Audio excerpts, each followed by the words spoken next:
looks. Test, test, test. It looks pretty okay. If I'm talking in this direction, though, how's that? That's a little quiet. That's a little quiet. No, that's all right. That looks like it's really loud today.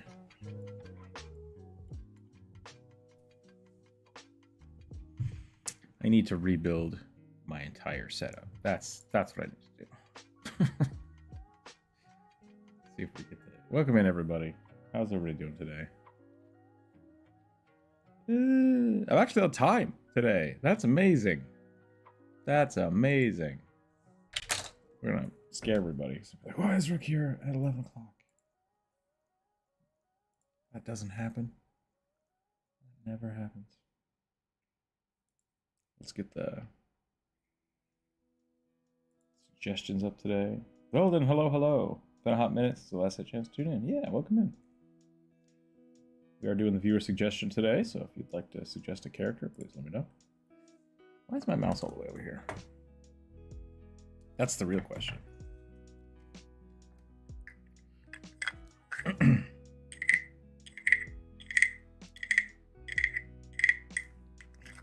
All right, that was the ASMR portion of the day. Let's move on.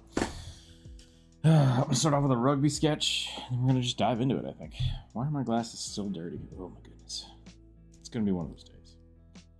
I can tell. It'll be one of those days when my glasses are just dirty the whole time.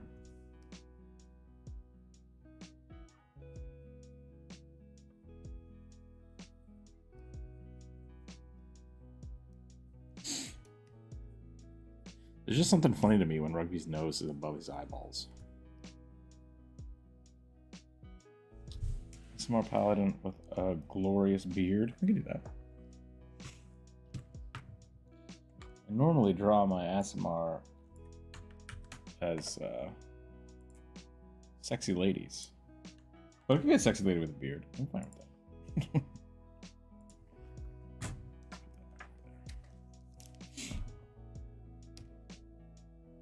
High nose Rugby. Yeah. Look at that home chick.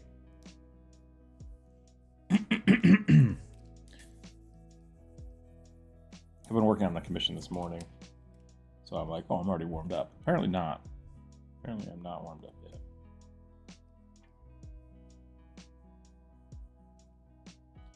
Jordan, hello, hello, welcome in. I still don't fully understand how the heart emote thing works. It's like if I make heart, it's just hearts.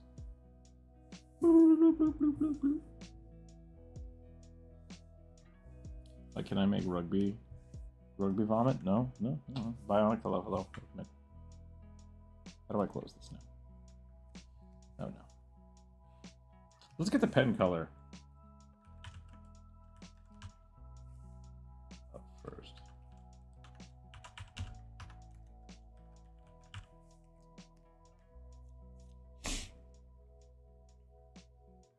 Do you have VOD channel or anything where I can watch what I've missed of your live streams? Yeah. So if you go to my main page, I have playlists set up for the archive of this. It might be under podcast now instead of just live streams, but they're all there. So if you go back and watch the, I might only have like the last 2 or 3 months up on my channel, but they are all archived in the playlist. So if you look at my playlist there, you should be able to get to them. I feel like I've drawn Rugby as a beaver.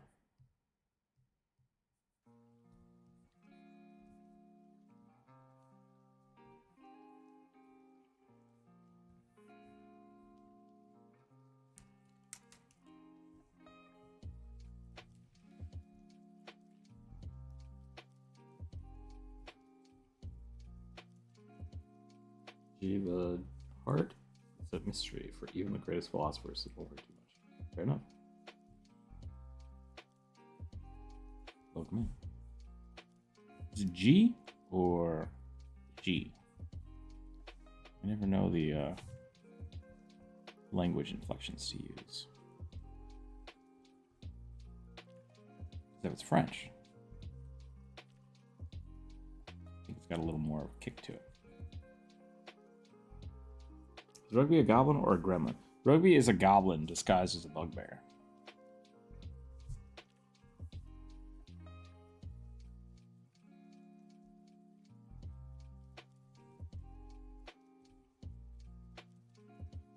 We've talked about this before. When is a puppet, and when is a puppet? Sorry, when is a costume a puppet? Because if you consider that Rugby is wearing a full bugbear puppet on his head, it's technically a puppet. He's a goblin controlling a bugbear puppet.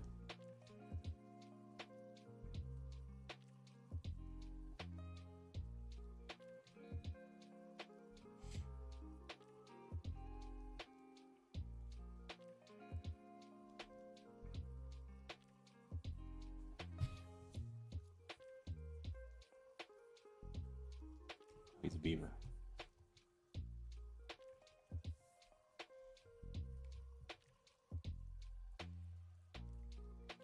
Beeveby.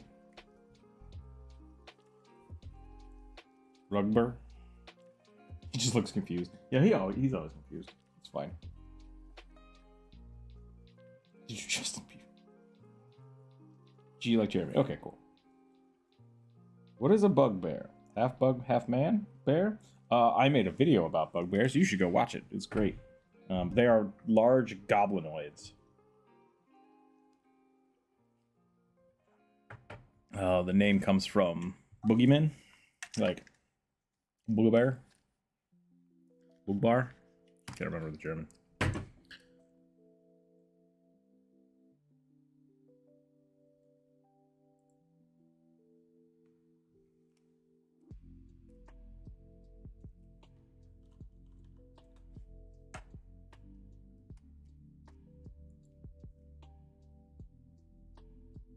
Voice channel chat.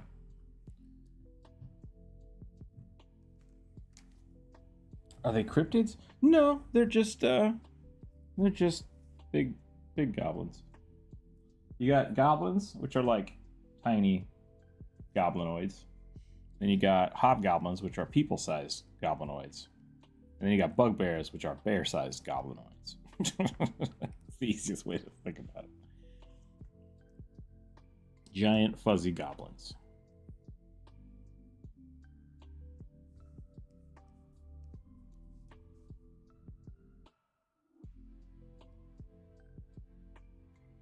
Jeremy?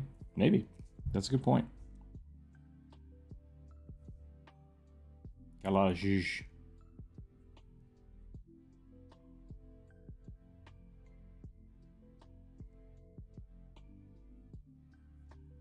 Jeremy.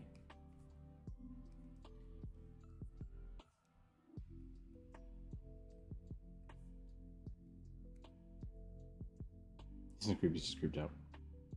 I thought hobgoblins look like wild boars. Oh, not that I'm aware of. Not that I'm aware of. Renault. I'll pronounce Rao. Fun. Hog goblin? Nope, not a hog. The hog father.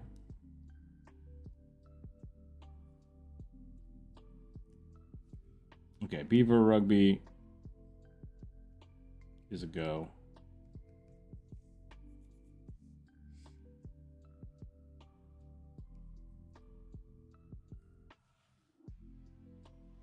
I think we're ready. I think we're ready.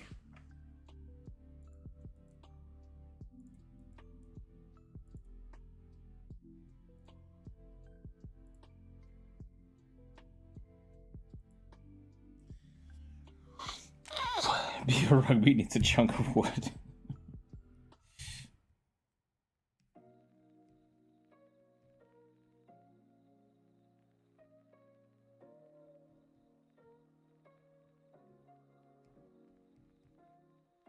There we go.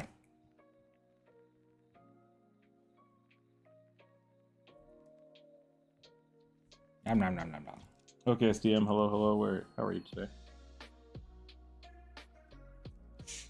Give you a quick shout out here. One of these days, YouTube will have a shout out function. till then, I'll just do it manually. All right. So for people who are just jumping in today, we are doing the viewer suggestions. So if you have not suggested a character this week, please feel free to do so in chat. I have a list of them. I'm going to roll some dice. We currently have 20, so I'm going to roll a d20. And we're going to draw whatever pops up. There we go. The first one we're going to have is a Kitsune Grave Domain Cleric. Dressed like a Shinto priestess with a bone forearm holding a talisman. Okay. I don't know what Shinto priests look like. Let's look that up.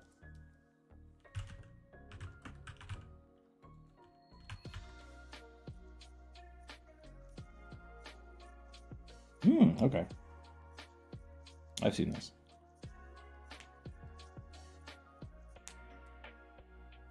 Long sleeves. And large flat shirts. Wait, what? I don't understand. What don't you understand? Why I rolled dice or what I'm drawing? Swimming through the social media storm, how are you? I mean, it goes. I joined the Threads thing yesterday. I'm not great at social media to begin with. So I'm not super worried about it. Unless there's something else going on. Have you heard or seen of the Spiderwick Chronicles? I've not. There are goblins in that movie. They look like giant toads. Their ears and antennae have hobgoblins that look like tiny pigmen. Weird. So you roll dice based on recommendations? Yeah, so over the week, like on usually Sundays or Mondays, I post just a community post on YouTube so that people can suggest their drawings, their characters, like their D&D characters, or Pathfinder or Starfinder, whatever. And I collect all those onto a list, and then on Wednesdays and Fridays, I roll a dice and use that list to determine which one's being drawn. First drawing, cannot wait. Yeah, thank you, Elvin Hair. I appreciate that. Alvin, not a problem. Wouldn't it be easier if you had a painted background? What do you mean by that? I could post like a big piece of paper to give myself a textured background, but since I just do pencil sketches, it's not that big a deal. Would people prefer not white?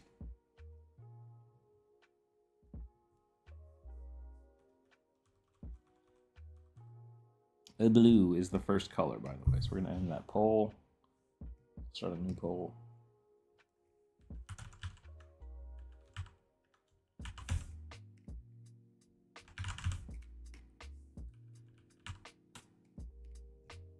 There we go. Elvin here, I do appreciate you super chatting. It helps us keep the channel going. So, I very much appreciate it. Brought to you by Elvin Hair. I'm going to write names up. Powered by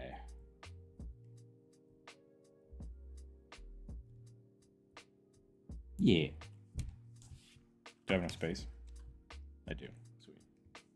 Whoop. Put that right over there. And I'm gonna draw your rugby.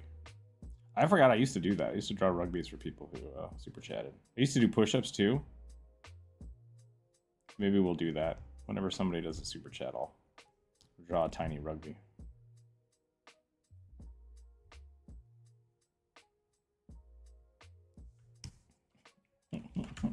If Druid shows up, we might have to move that, but that's fine.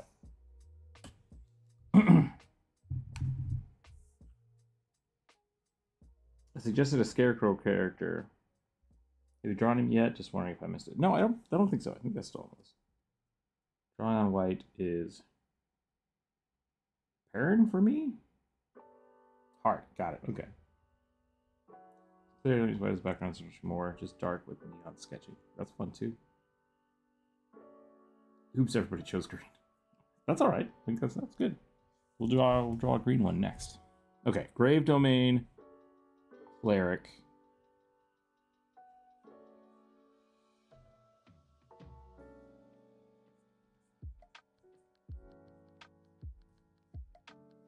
Let's get Get some shape in here. With a skeletal arm. Oh, it's a kitsune. What am I doing?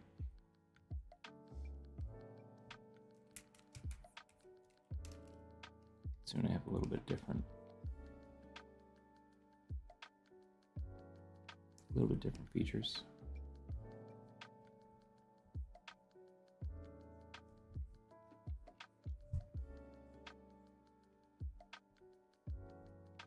A little bit more of a poof. A little bit more of a poof neck here. That's a cool character. I like that idea. Dead kitsune. Humanoid elephant with Sherlock Holmes. Sure. I've drawn many a Luxodon on this channel.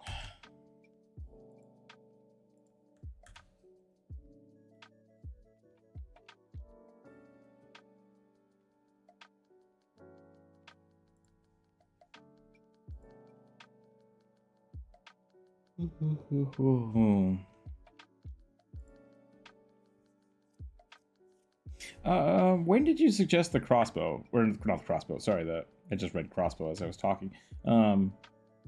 The scarecrow. I'm not seeing a scarecrow on here anywhere. So was that this week? Or was it like within the last day or two? Because maybe I just didn't get it added to the list. Let me double check. And then we'll keep drawing this kitsune. Girl, hello, hello. Bionic, hello. Start off with the thirst trap today. Pretty feral.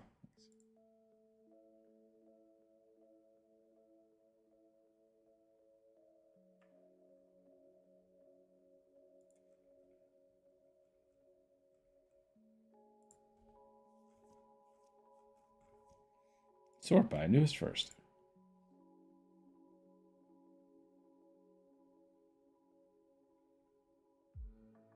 No, I have them all. Interesting.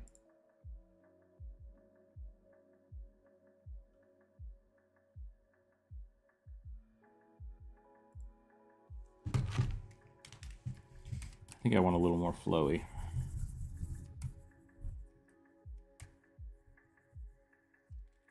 I know Druid likes to have a colored background from time to time.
John, hello, hello. We're drawing a Grave Cleric Kitsune.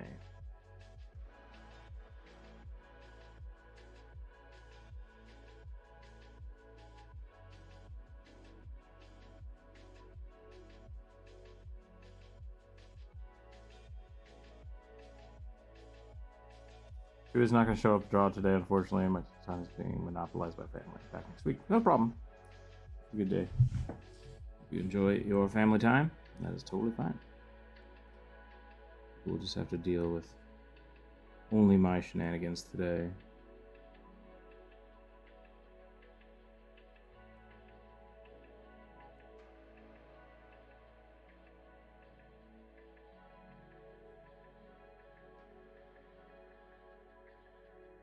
Yeah, I'm not sure what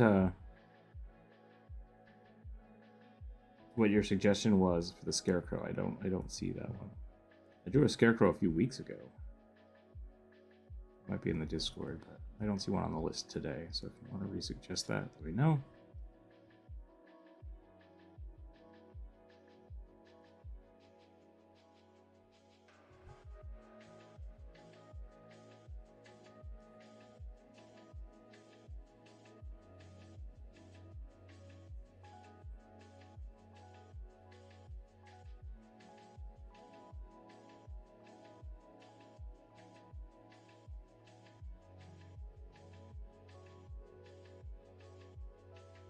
Usually, aren't you in live with other people? Yeah, usually I'm hanging out with Druid or Corvus, or they're my two mods. And Druid will draw with us.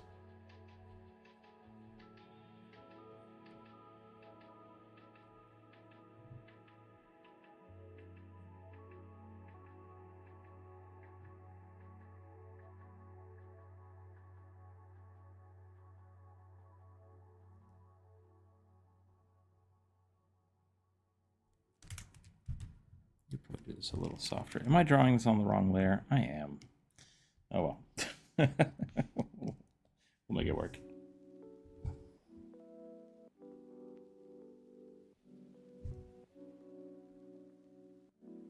Welcome in, everybody. I hope your week went well. Hope everybody weathered the heat.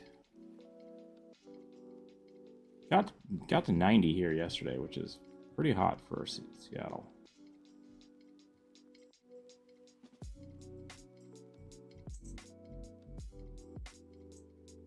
Supposed to drop back down to 70 this weekend, so that'll be nice.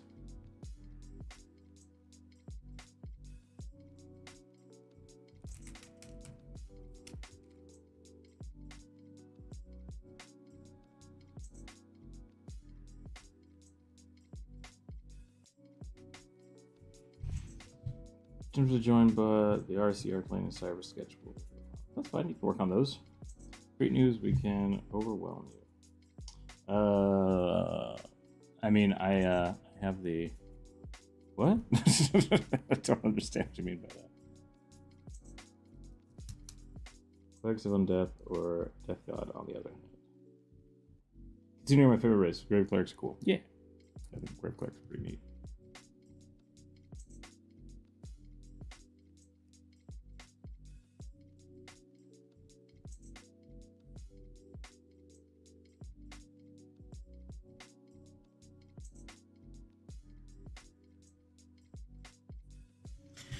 Let's look at these costumes again. Front pleat, baggy pants. Okay.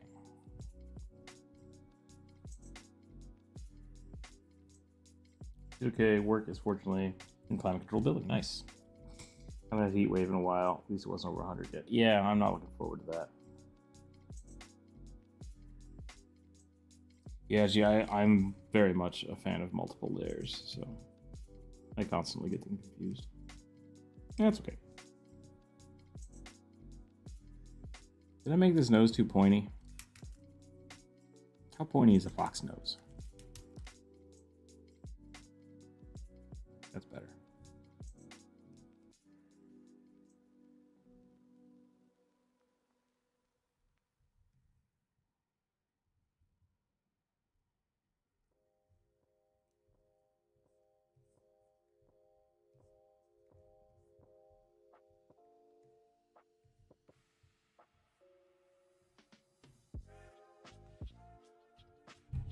My cyber drawing is at 10 gigs, aka the biggest I haven't done in a bit. Wow, that's a lot.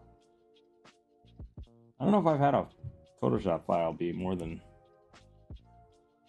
trying to think now. It's been a while since I've done like a full painting. Might have had a 20 gig one once. That essentially just like broke my computer.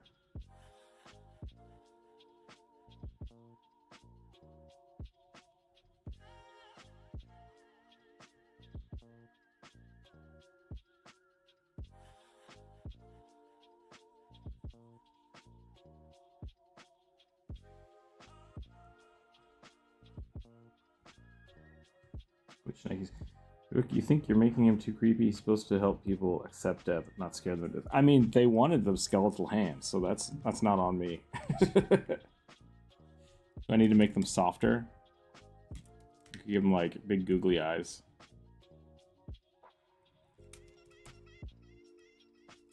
Actually, you know what? Maybe I will.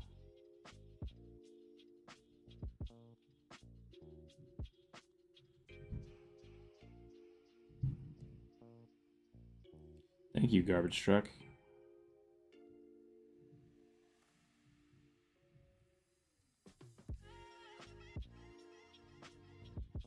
My pen has gotten too fuzzy, so let's try to make that a little smaller. And we'll do things a little more intentful here.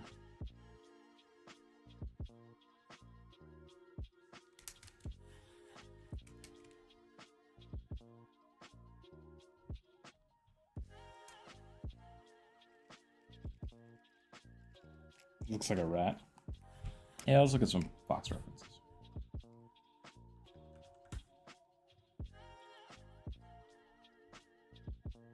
Not Fox News. I want Fox, the animal.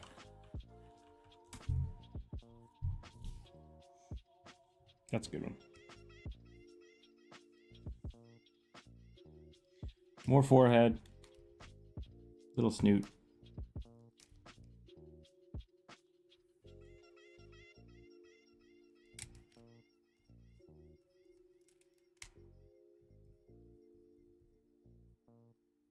No, I'm pretty happy. I'm pretty happy with that. Like that.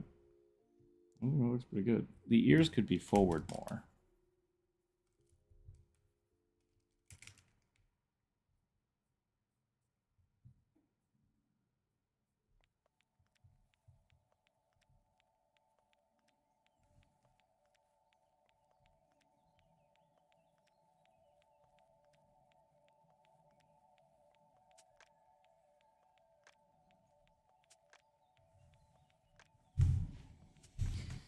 There's my character, an uplifted fox that wears cleaning his master's bones in the cemetery of Asenath. Well, there you go. I can't talk today, apparently. As a last act of love. Everybody celebrates and mourns death a little differently.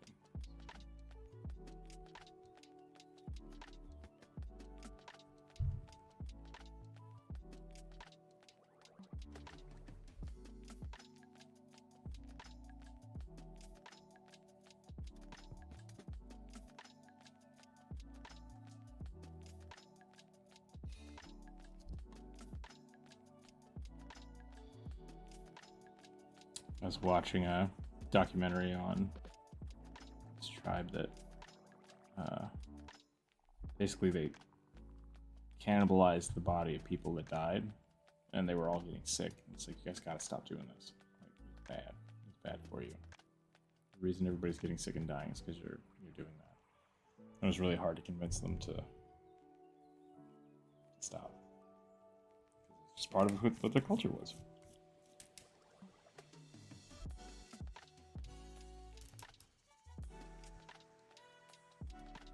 A nude-headed fox would look like a rat. Like, yeah. I think the ears were also a little too far back. 16-bit makes my PC happy and dropped to 4 gigs.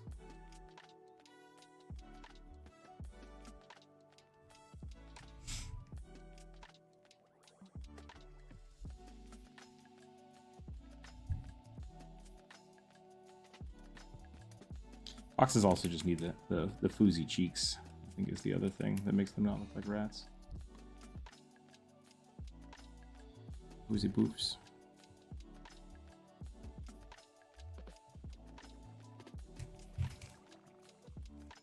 Were both hands supposed to be skeletal or just one?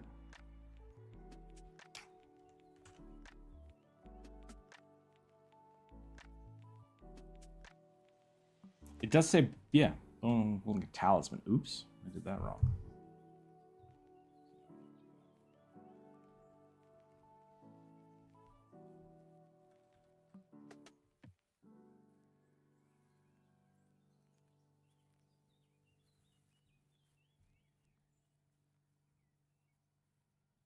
Give him an onk.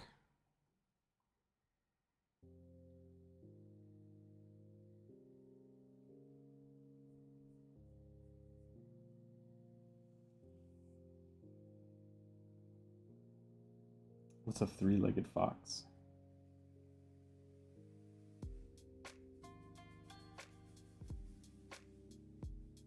Yeah, bears are the same way.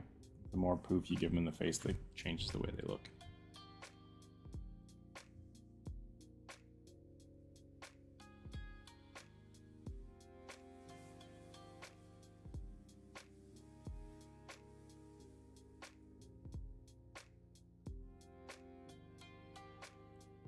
It said priestess, but like the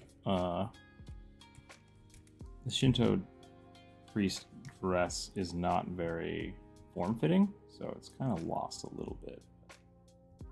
I think that's okay too.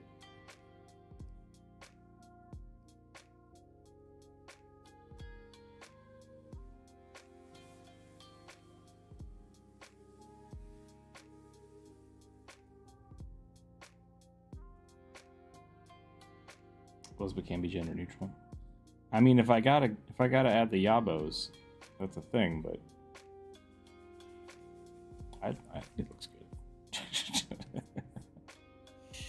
Not all female clothes has to be super super tight.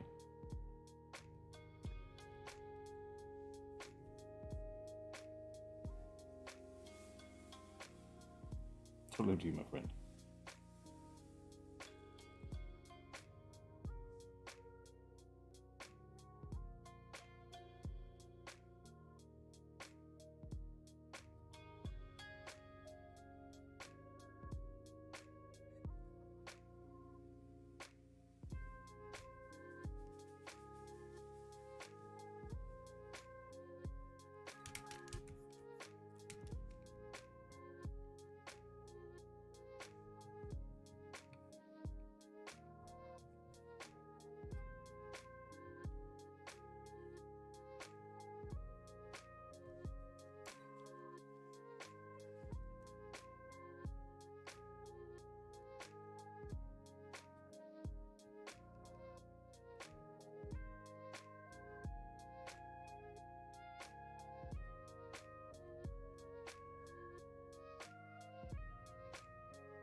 I like how the live suddenly jumps up and down between 14 and 720. Well, I mean, you might have to check your settings for that. If it's on automatic, then it's just going to be bouncing off of your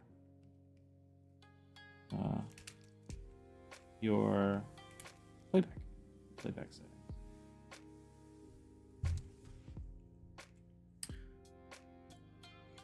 Ooh, hold on a second.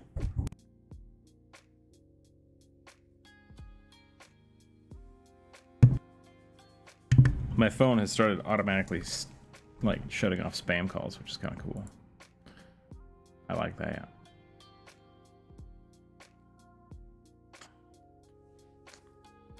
Yeah, looks like the stream is fine. So I would check your playback settings and see how your internet connection is doing. I'm not getting any dropped frames or anything, so.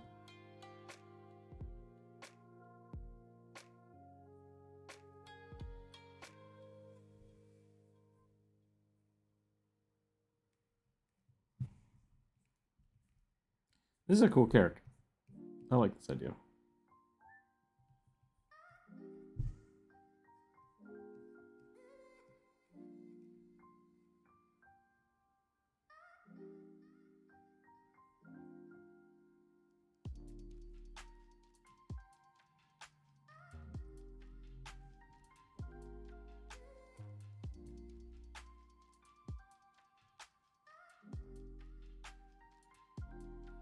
Considering I played was male, but it's difficult to tell male female foxes apart unless you're a fox. Yeah, I like that. I like that a lot of like the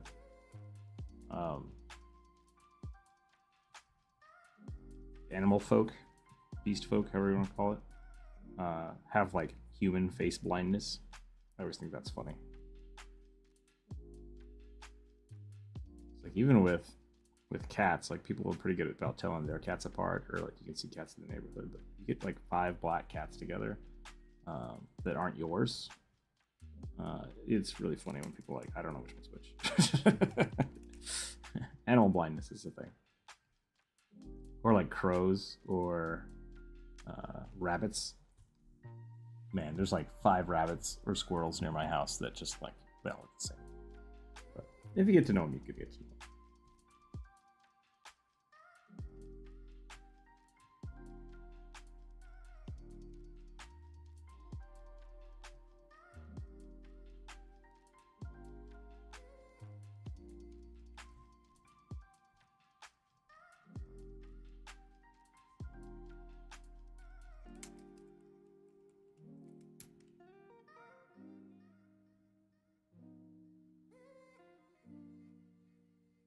We did a whole campaign a while back, and it wasn't until the campaign ended that we discovered one of the characters was a dude.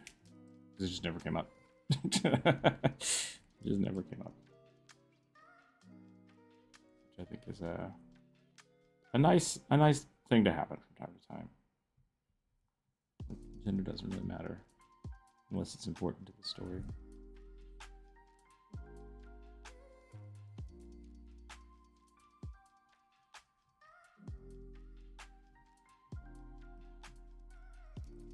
I'm about done.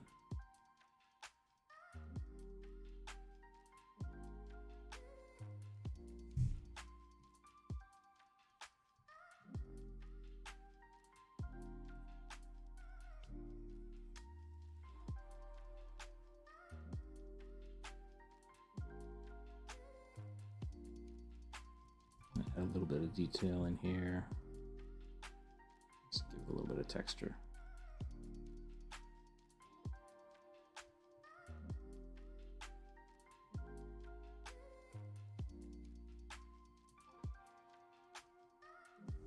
I remember who it was. It was Jump Rope's Dragon Disciple. His name was Errol. I was like, wait, Errol's a guy? Whoops. Didn't really matter in the grand scheme of things.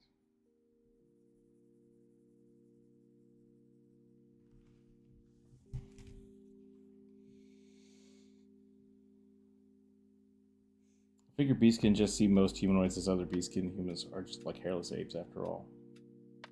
Elves were here, I feel like they'd have face blindness. Yeah, I like that with elves too. Elves are just super old, and it's just like, who are you again? I don't remember mortals. You'd non-consuming as playthings, so he wasn't thinking of like seducing a monkey. Interesting. Western Justice, have a nice day. I'm leaving. No problem, Western Justice. Thanks for hanging out. Yeah, Lucifer is an interesting concept for a show. I didn't watch a lot of it. I watched like a few episodes of it. But yeah, like the concept of mortals and immortal beings intermingling is really weird because like I think something funny they talked about was not the show, but I've heard before. Wookiees live to be like several hundred years old. So Han Solo is like Chewbacca's third dog, which I think is really funny. Like there is definitely something to be said about like people can have meaningful relationships with creatures that only live a few years, but like for immortals, yeah, like human life is just such a fleeting thing. I could definitely see the nihilistic immortal being like, yeah, it's not worth dealing with humans. You don't live long enough. But that's existential Rook, and I said I wouldn't do that anymore. So existential Rook is gonna not hang out today. But I like that. I like that concept, especially with like Fae creatures. It's just like time just isn't a thing for Fae. Big Anubis vibes, yeah, a little bit. I tried real hard not to make it look like a jackal. Or what is Anubis? Anubis isn't a jackal. I always think it's a jackal. Or is he a jackal? Shoot. There's a thing about that, and I always forget what it is.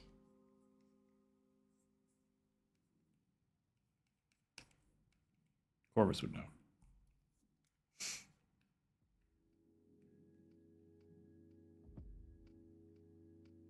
I think it's a jackal.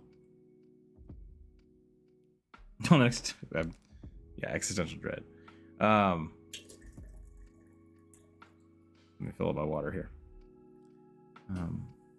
I think he's a specific type of jackal that doesn't exist anymore. And jackal's just like the closest thing that we can relate to.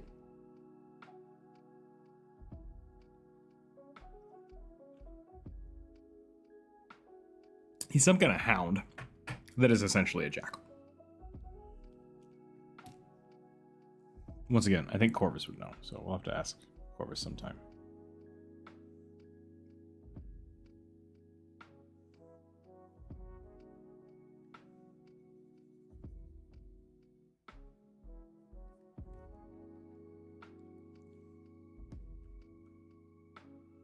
Anubis is a jackal. Okay.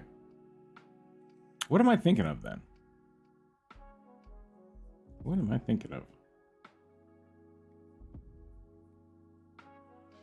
My brain thinks things wrong all the time, so I would not be surprised if I'm thinking of something completely different.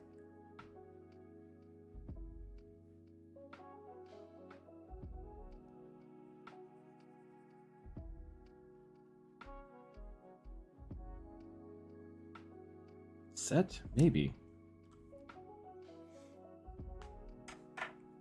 I think I'm done with this one. I don't think I need to go too much more into it. I think this is a good piece.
The baboons.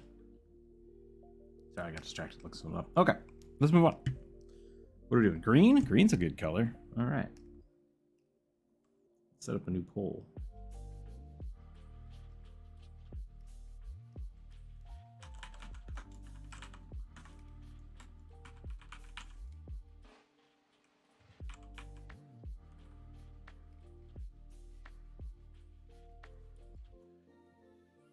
Elven hair. Thank you, thank you, thank you. I appreciate that. Roll them bones.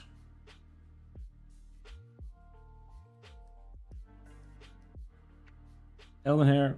I really do appreciate it. The super chats are awesome. They do keep this channel going, and I thank you so much. One of these days we're gonna have to do like an Elven hair special character or something. Like a mini commission or something. Because I appreciate you supporting the channel. You're amazing. Keep it up. And also, I have a new set of dungeon digital tiles for VTDs. If you like, I'll send you those in Discord. Just hit me up, and I'll send you a copy of that if you like. I've returned. Hello, Fairalert. John, as well, I'm not sure I've seen you in the Discord, but because you are a YouTube member, you should also have access to that. So please let me know if you do want digital tiles. There's a QR code at the bottom for them on Etsy if people are interested in that. But otherwise, yeah, the YouTube members, the Discord subscribers, and the Patreon members all should have access to them for free. So no need, but thanks. Okay, yeah, no problem. Let me know. Lots of people cycling out. 21 votes on the last poll, 13 watching. Yeah. People jump in and out of the stream so fast. It's great. I love it. I think people come in and check and see if their stuff is being drawn, and they jump out for a while, which is fine. Totally fine. 14 gets us a magical wand slinging wizard sorcerer. Uh-oh. There's no race on that. Magic wand slinging wizard sorcerer. Should we do a shout out in the chat? What race should we do? Just do an elf. I like elves.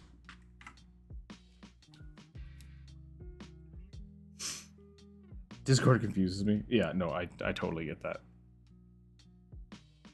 So they sling wands, like throw actual wands. That would be pretty fun.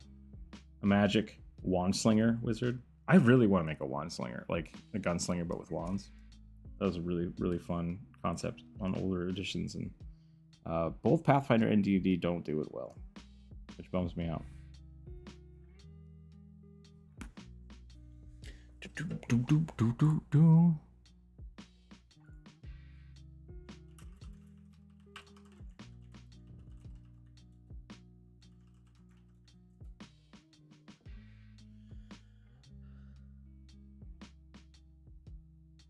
Final Fantasy Black Mage. We could do Black Mage.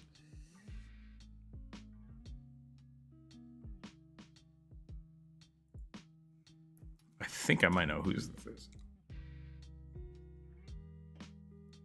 Let me take a quick look around.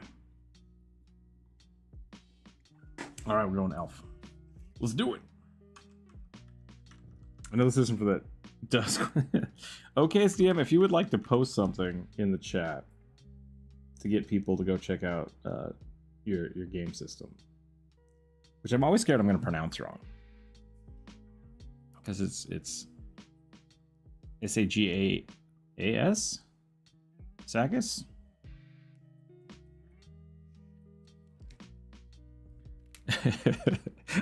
I always want to say that it's a system agnostic gaming agnostic system, which I'm not sure, but please feel free to promote it however you want. I think Bri, hello, welcome in. Revolving rifle, but each chamber is a separate wand spell. Oh my god, that would be awesome. It would just look like a rubber band gun, but there's no rubber bands on it. Just like I don't care about the pronunciations much. That's fair. Okay, cool. Then I won't feel so bad about trying to butchering it on accident. Can I give you?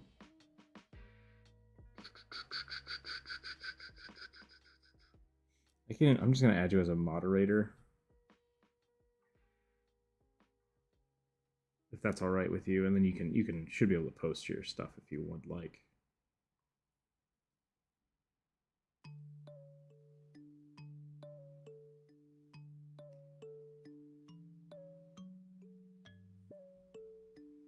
There you go. I think you should be able to promote your stuff if you'd like to post something for the Kickstarter and stuff.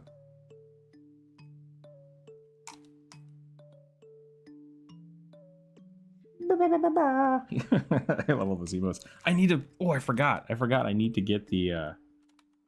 The Moogle and the Broopy emotes up. We should spend some time next week making emotes. That's probably, maybe we'll do a special stream for that.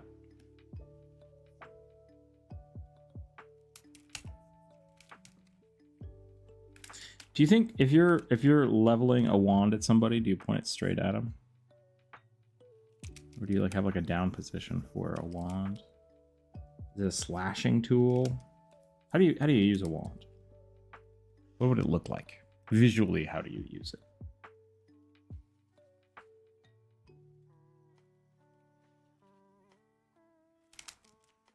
I kind of want to make this a polar bear now.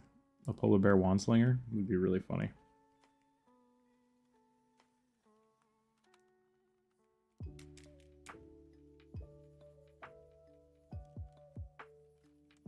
Aggressively.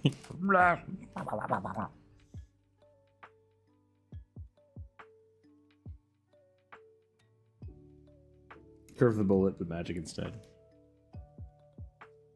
Magic missile. The downward stab like a knife. See, that would be cool too. Feel like akimbo. Akimbo the wands. One down, one up. Just like whoosh.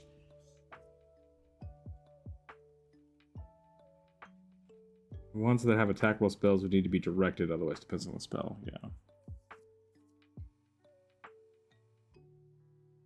I just like the idea. You know what? Screw it. I'm gonna draw this the way I think it would look. Because I like this idea, and I might actually end up making this character eventually. If I can figure out how the Pathfinder 2nd edition stuff works with wands. Because they really did something very strange with them. Because in 1st edition, wands were supplemental.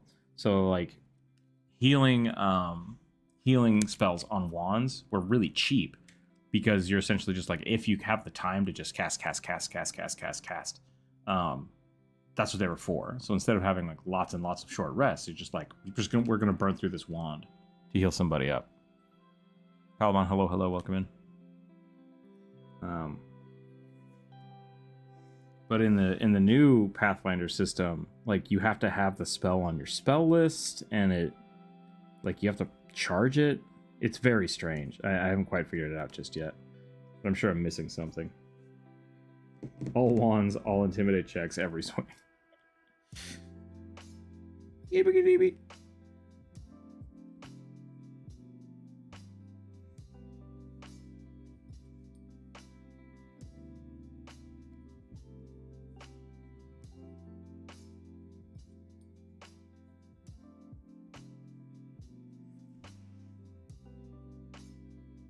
Got birthday plans? Well, happy birthday.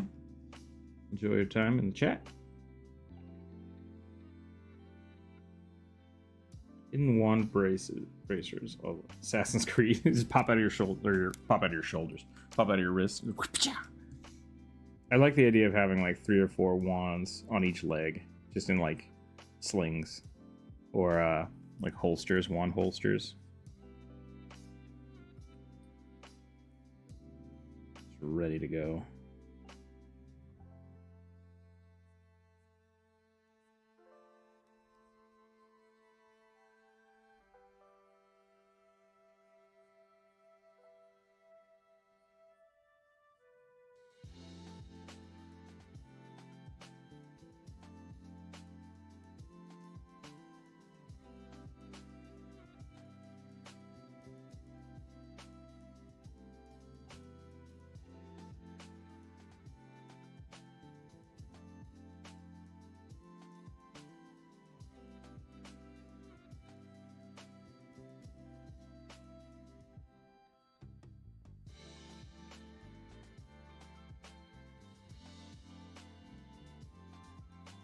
Purple. I also just want to pull Pathfinder 1's wand rules and 2E's and use the Arcana instead of spellcraft to use them. Yeah, that could be fair.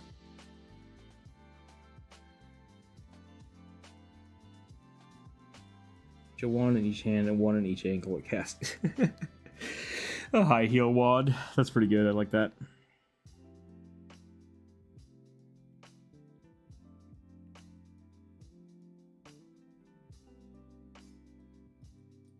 Should we give him a hat? Let's give him a hat.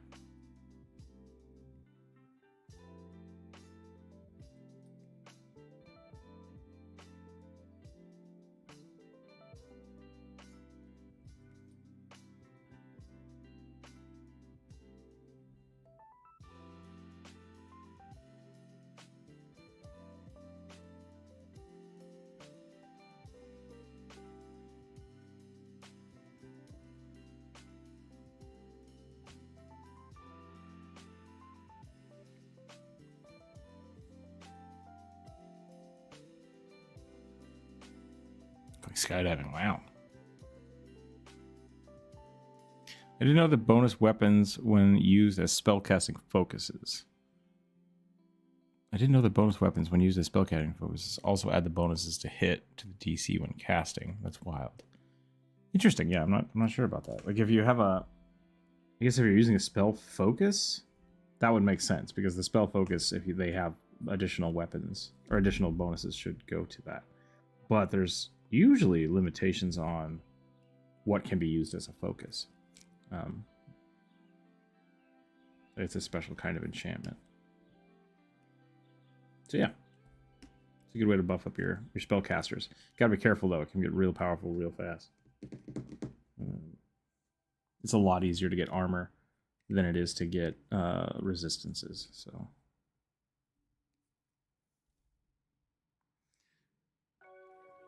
I want to give him. I don't think I've ever seen an elf with stubble. That's a fun concept.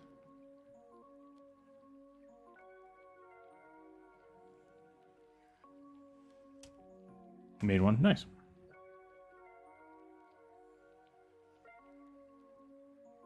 Oh yeah, looks good. Looks good.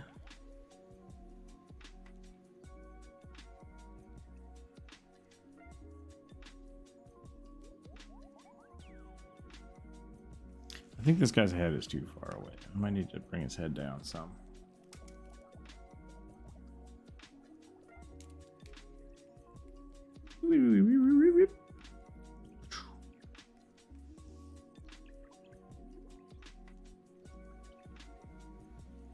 Just put it over here. It's got that magical, whoops.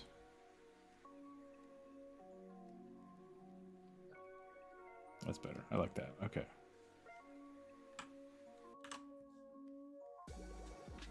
Aggie does not resample well when you move things. Like, well, that's pixely trash now.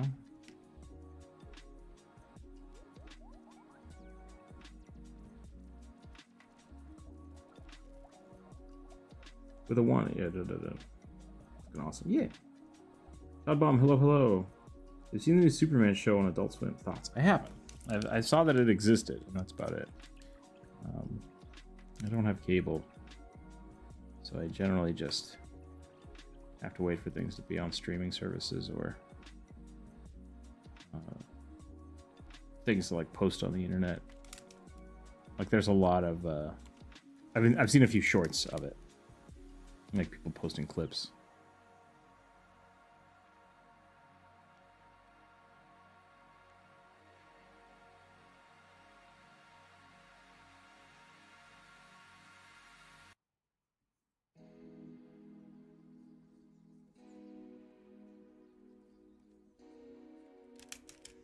I think I'm doing my pen has gotten way big again. Not really what I want.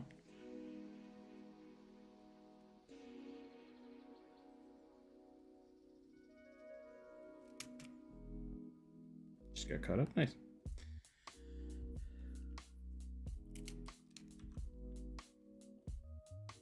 I think the clip I saw was him like putting on a belt, which gave him like a super suit, magical girl style. So that's kind of fun.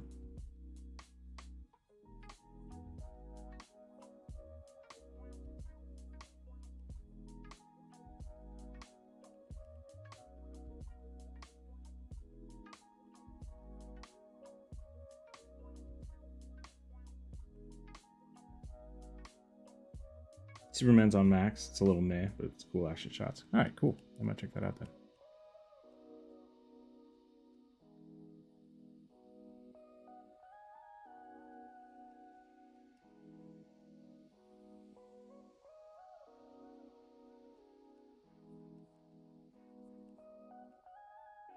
Superman was never one of my like favorite superheroes. Just because he's basically too powerful. And I don't think they deal with that as much as they should. So it's just like it's the same thing with Thor. Like on a lot of the Thor's great as a character, but and Superman's cool as a character, but like essentially all of the Justice League shows or Avenger shows, it's just like, okay, how do we get Superman and Thor out of the picture for this one? Because otherwise they would just solve all the problems. So a lot of the drama from like what was it, Smallville and stuff, it just seems silly to me. So I like Superman for the kind of moral implications that have to be dealt with.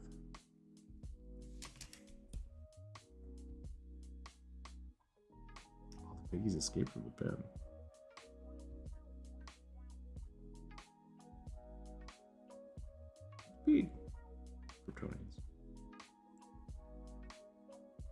I like Viltrumites more than the Kryptonian. Superman is a bit boring. Yeah, the Viltrumites, like just like wanting to conquer the world is kind of strange.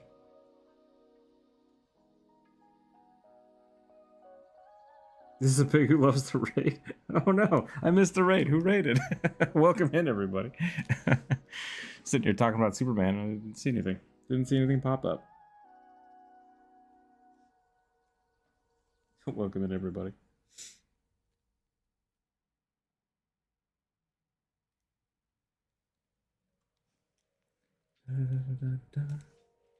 How's everybody doing today? For those of you jumping in. Oh, it's an unofficial raid. Well, welcome in anyhow. Catherine, hello, welcome in. We are doing the viewer suggestion today, so if people would like to suggest their D&D characters to be added to the list, let me know. Right now, we're currently drawing a wand slinger elf. Talking about Superman.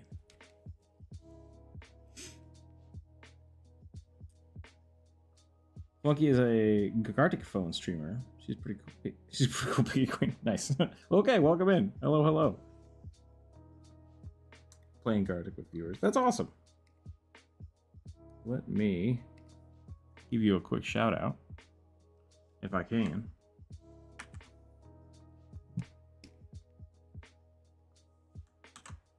Boom. Oh yeah, I'm looking at these. I've not played Gartic Phone in a long time. I should do that again one of these days. Welcome in. Just finished up a great D&D game where I'm the guy. Working entirely too well, ended walking directly up to a big bad past all guards except in a stronghold with one phrase. So many low rolls. That's not good. We've had the opposite where we just we have like the best plan and the rolls won't let it happen. It's so bummer. But yeah. Yeah, no problem. Thank you for bringing your raid in. I appreciate that. Like I said, my name is Rookzer0. I guess I should say it that way. I'm Rookzer0. I do D&D art and little community draws like this, where if people would like to join us in the draw, they're very welcome to. I can get a link out to people. And then I have a list of all of the things people have suggested over the week. And if you have a D&D character, a tabletop RPG character, Pathfinder, Starfinder, whatever, Vampire the Masquerade, and you'd like to have us draw it, let us know, put it in the chat, and we will add it to the list. We roll some dice, and the dice gods decide what we draw. So that's usually how we do. So what are you planning on doing? Yeah, we're just drawing D&D characters suggested by the chat.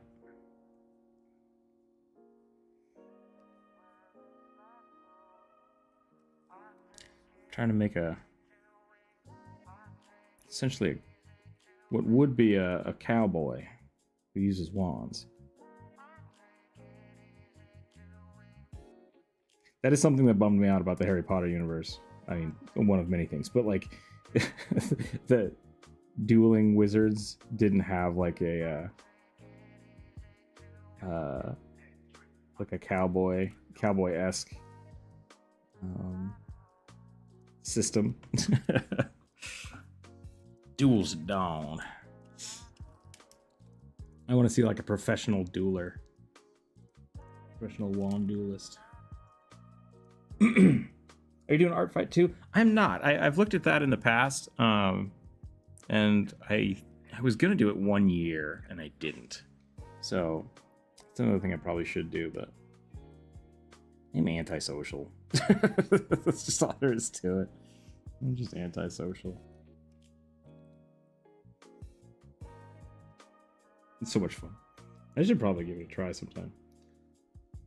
One is a 6-shooter's amazing flavor. Yeah, I really like that concept. The thing that really got me with Taliesin's, with Percy from Critical Role Season 1 was Percy enchanting individual chambers on his gun. I think that was really cool. I really, really like that. I hadn't thought about that until I saw him do it. And I very much like that concept. And that would go really great for a wand slinger too, just having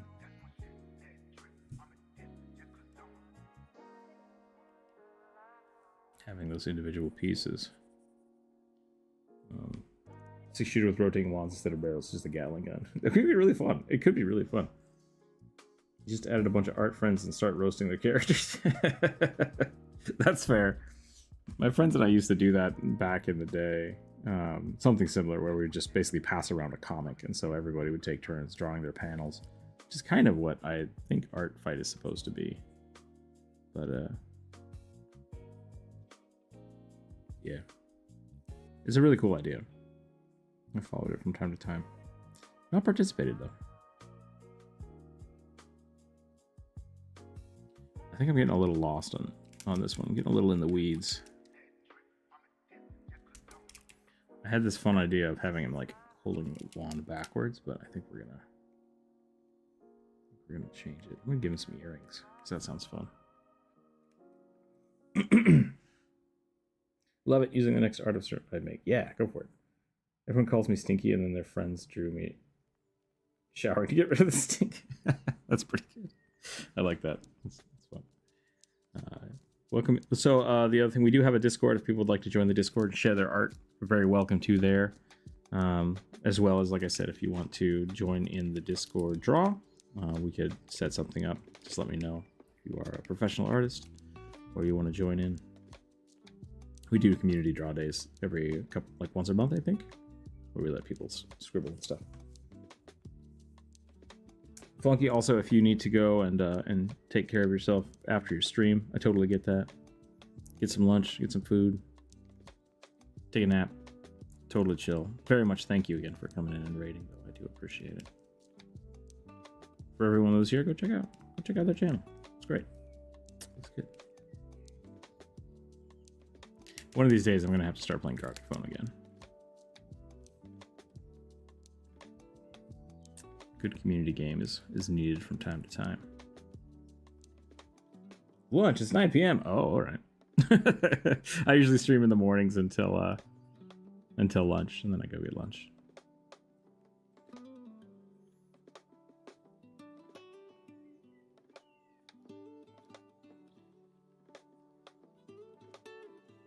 Love to see Torque, the Werebear Druid of transformations. If he hasn't been sketched yet, I don't. No, let me check. I have a werebat.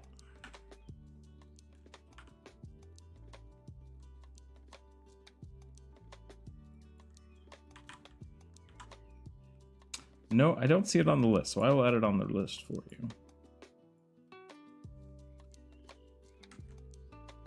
So the way this works is I keep the list for a week, and then I usually start the list over every Monday. So if you don't re-add it on Monday, it's not on the list.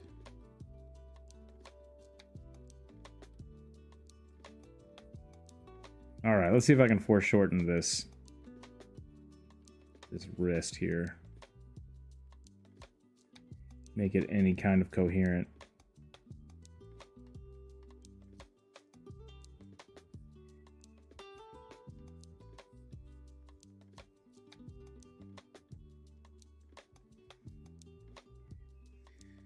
Do you think wands look the same? Or do you think wands have to be like wildly different?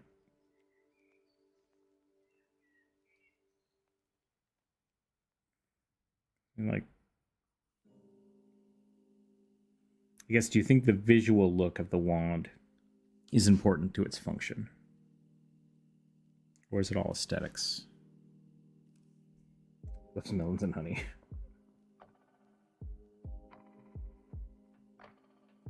Yeah, go get some food. Thanks again. Have a wonderful, wonderful night. If I don't hear from you again, and we'll be hanging out. Recently made a wood elf Kensai monk hunter ranger. He uses bow as a spiritual focus and is really deadly with it. That sounds fun. Yeah, we can add that to the list.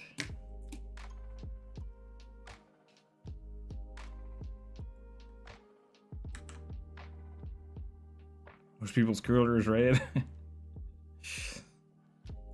The next one we'll probably draw it red unless other people jump in. And cast your votes now. I think I'm about done with this character. This is a good little sketch. Fun little idea.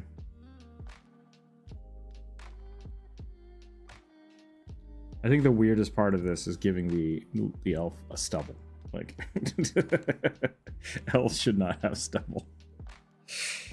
But here we are. Here we are. Okay. Yeah, I think I'm done with this. Let's go ahead and move on to the next one. Really good at art. Thank you very much. I appreciate that. All right, so we're going red this time. And poll. Well, Catherine, if you'd like, we have a whole bunch of people. You can share your art on the Discord, and we have a work in progress and critique section if you'd like to have people look at your art and give you advice. We like to do that. Yeah. I could see a mass-producing wand company making wands very uniform. Yeah, like a Zapco magic missile wand. That would be really funny. There should be a link down below for the Discord. Add poll.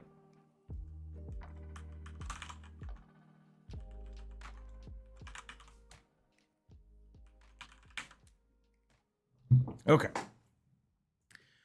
Let's roll some dice. Let's see what we're drawing now. What we're drawing now. Such a fan of what you do. A little devil with a round tummy and a... Oh, we already drew that one. We drew that one on Wednesday. That should have been deleted. I'm sorry.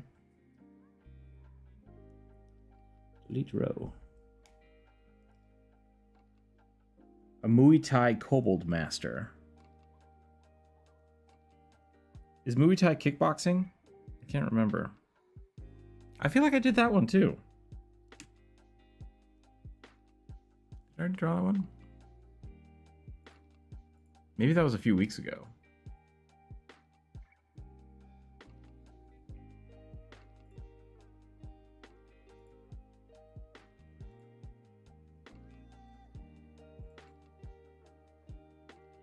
Nope. We'll do it. Let's do it. Muay Thai is knees and elbows, I think. Okay. It's kickboxing. Great. The Acme Wand Company, yeah.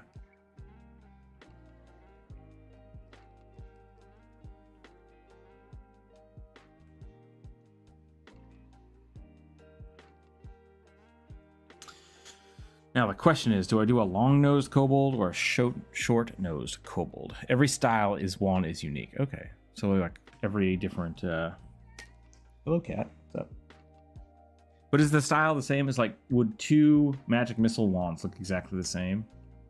Or do you like abjuration wands look the same? I suppose if the spell needed like a material component, that would be on the wand somewhere. Draw an ogre? Just kidding. I mean, if you want me to draw an ogre, we can put it on the list. That's fine.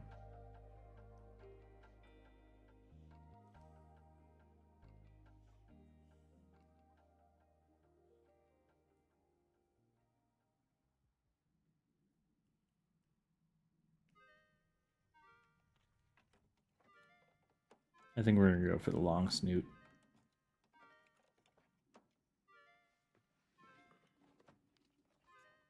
You did, I win.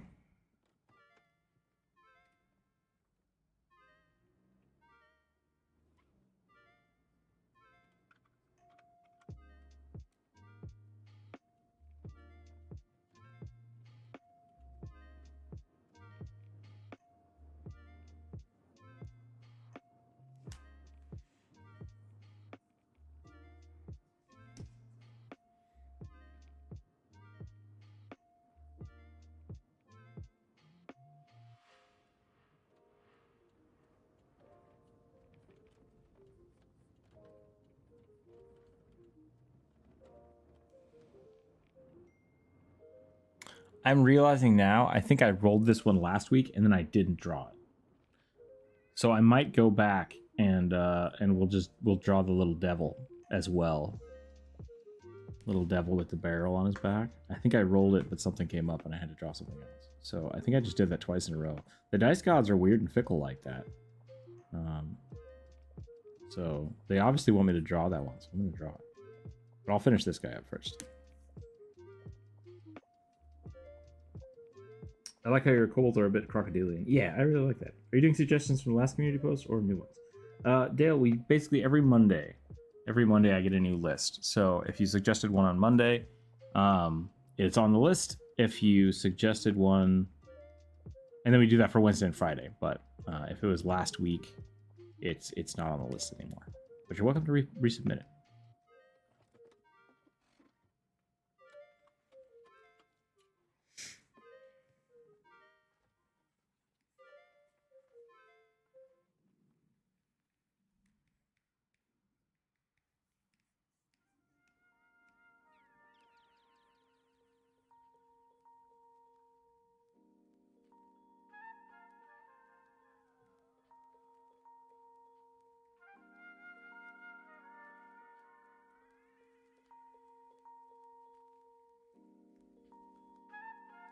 Blue is winning, yes. I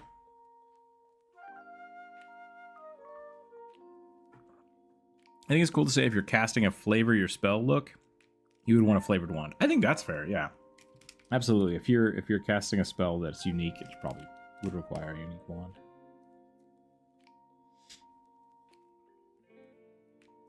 There's something that's interesting that I guess a few different ways to look at is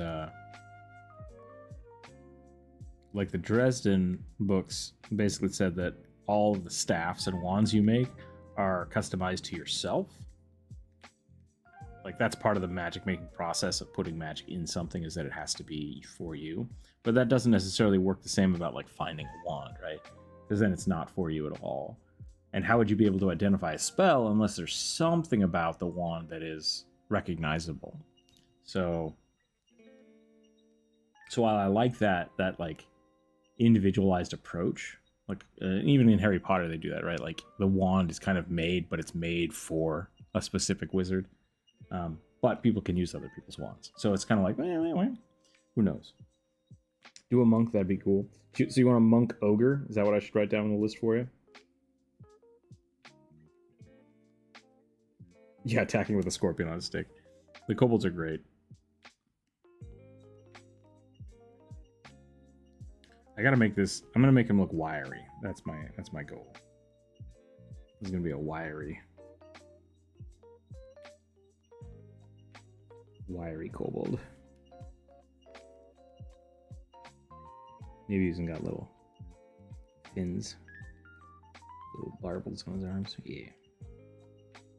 Dresden wands and staffs are more like focuses, channels of raw magic. Think of it like wearing gloves when holding hot coals. Yeah, that's fair. I like that. I think that's true. I think that's a good way to... Ogre monk, you got it. Put it on the list.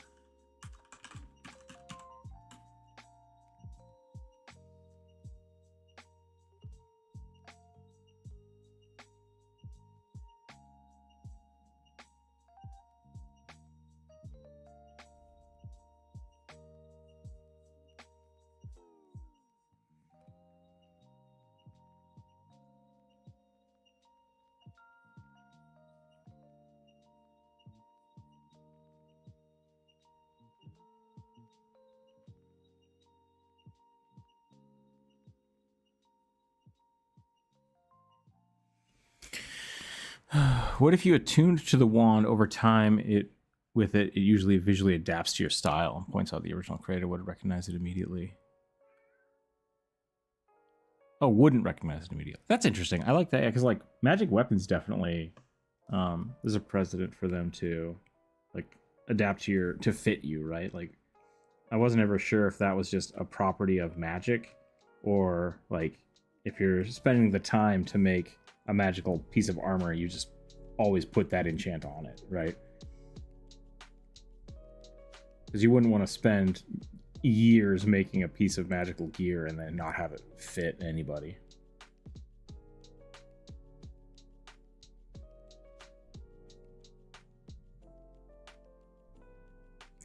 I guess you could probably also just like, that might just be part of prestidigitation, you know?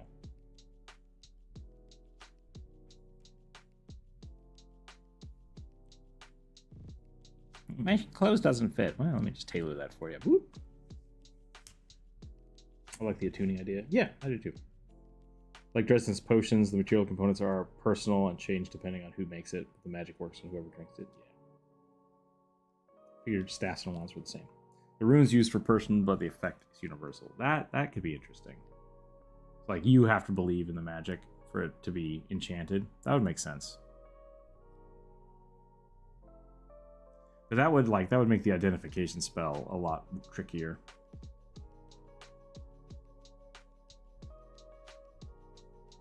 It's pretty sweet that Dresden has his own Ring of the Ram. Yeah, I like that too. I really like the holds the energy and releases it.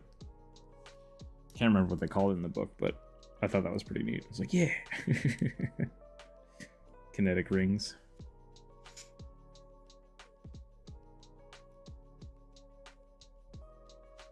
The Dresden books are really fun because they use a lot of kind of common magic spells that you would see in traditional media, but they flavor it in a way that makes sense for the Dresden universe, which I really like.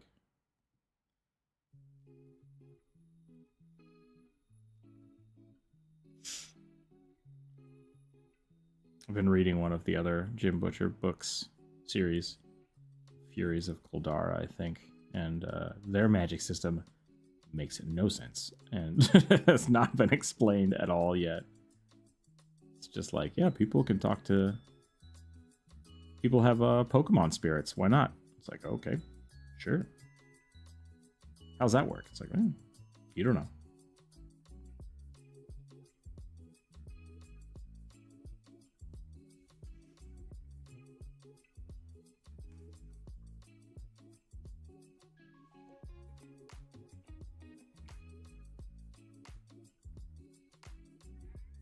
What's up, Pixel? What's up, whiny cat? It's stormy outside.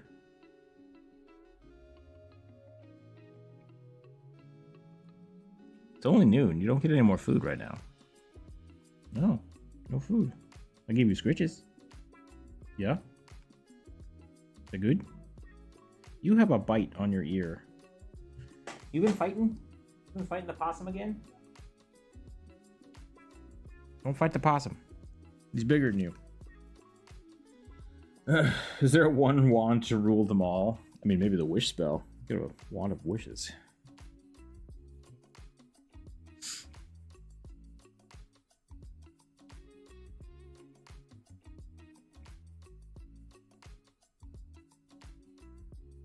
Sounds very Golden Compass. Yeah, a little bit. We can definitely see that. The comparison there. I think the Golden Compass, like everybody's Pokemon, is essentially their soul, right? Like they wear their souls on the outside of their body. Something to that effect. Furies of Kuldara was a bet to mix the Roman Empire with Pokemon. The Furies are elementals that can be bent to your will. The stronger the will, the stronger the elementals you can command. Okay.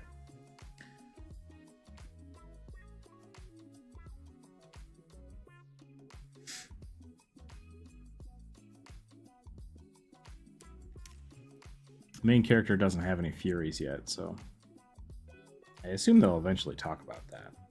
But I haven't gotten that far in the book, so no spoilers. No spoilers. Soul Pokemon. I like it. I like it a lot.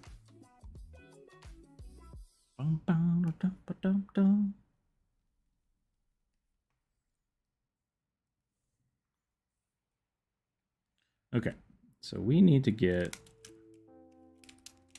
the jawbone in here. With that, we can add a little bit of texture. Pixel, I see you. I see that you're in distress. What is it? What is it, poor cat? What can I do for you?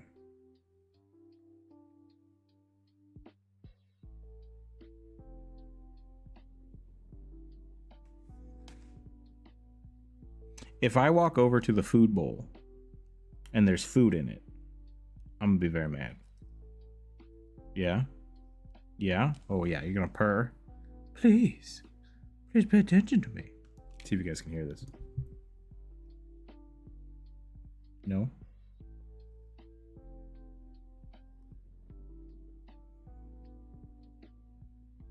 Tail, no tail? Oh, absolutely tail. I just haven't gotten there. I guess that's a good point. Give him a tail, and then we'll call this one good. And then we'll draw the little barrel demon.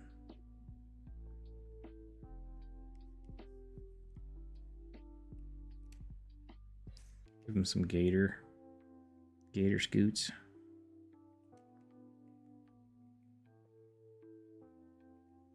Probably have him on his back too.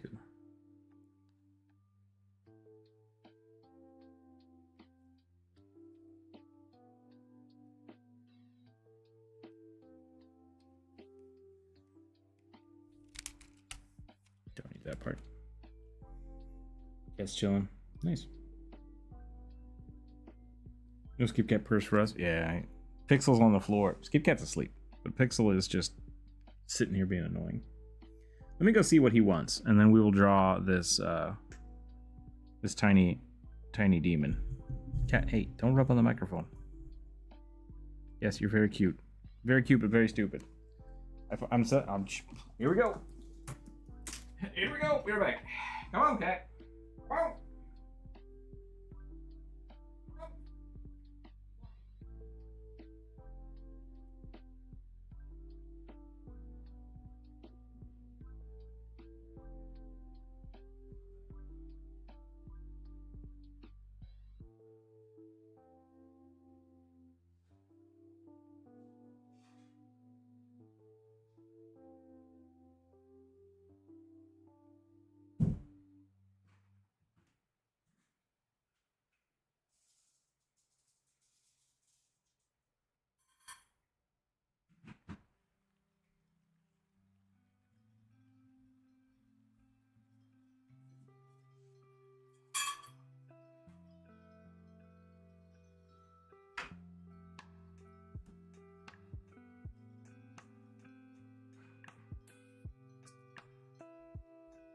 Not only was there already a little bit of food in the bowl,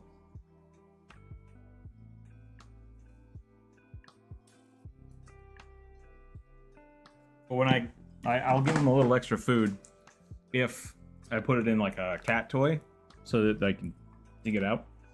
I did that first and he's just like, nah, I don't want that. He's unconsolable. Unconsolable.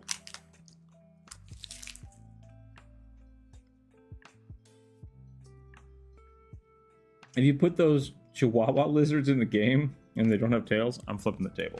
Fair enough. Fair enough. All right, so this is a little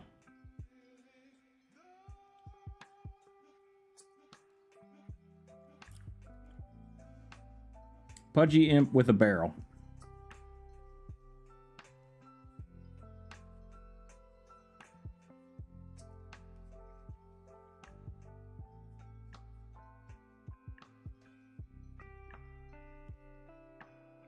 I may have picked up some taffy while I was feeding the cats.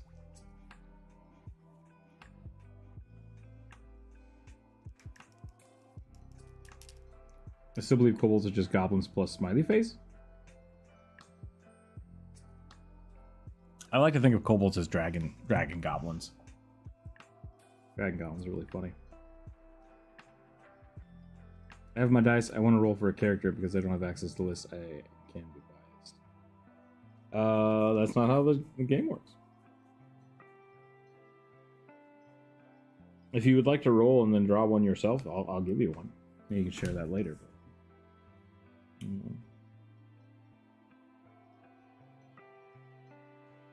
It's fair because they're based off the same mythology. Yeah. Stupid human, I don't work for food. Give it to me.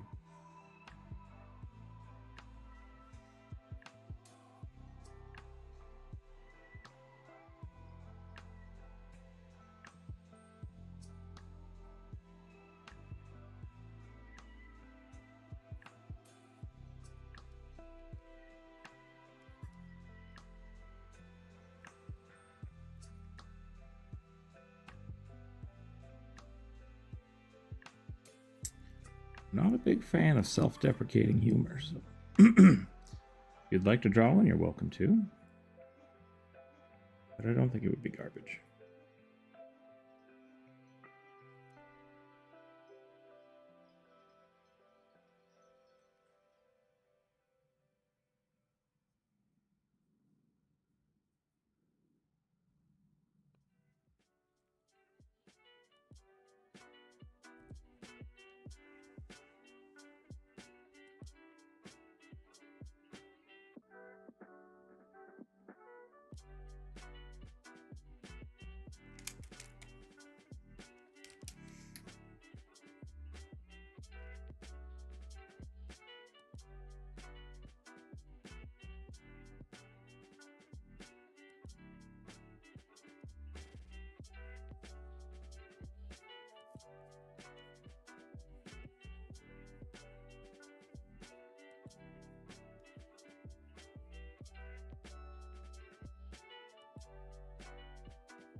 shape of this little guy is going to be weird.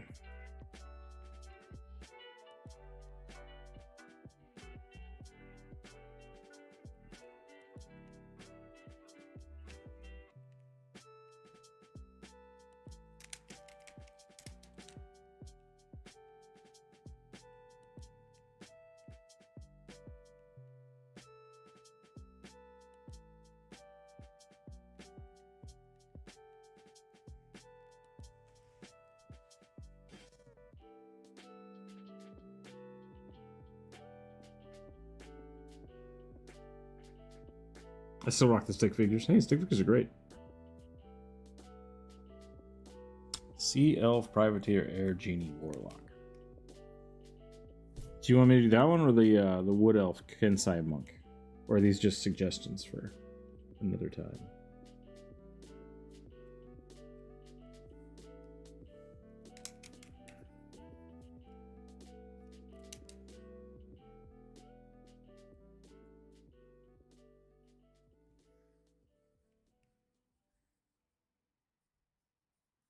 Imps are weird. They're supposed to be like way too scrawny.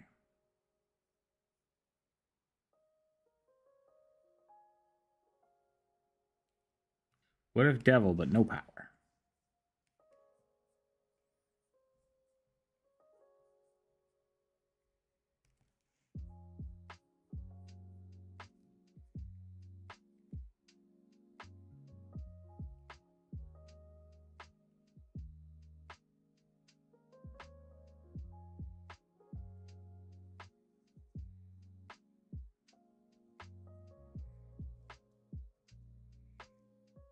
I prefer the Wood Elf. Leave the Sea Elf for later ships. Okay.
Probably before your time, but I based the Wood Elf on a character Crow from the movie Hawk the Slayer. Oh, I haven't seen that one.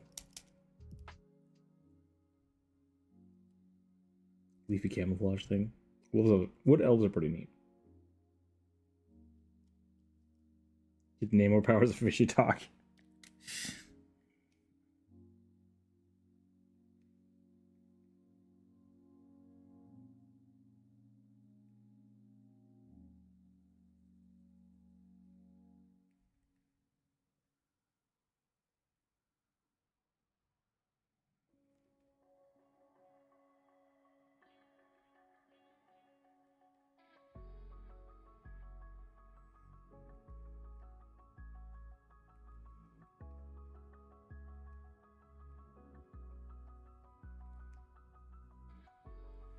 Okay. There's our little chubby demon. I don't draw too many chubby people. Maybe I should do that more. I draw thick people from time to time, but not chubby.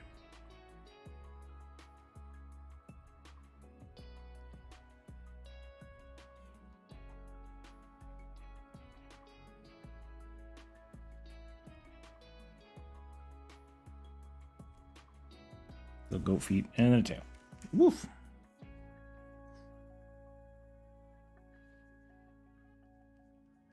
All right, we did it. I'm going to go run and see what Pixel is doing. So everybody hang tight for 1 second. Then we will roll the dice again. Be right back. Be right back.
Okay, here we go. Oh, God. Cable got stuck. Boop. Let me move this. Hold on a second.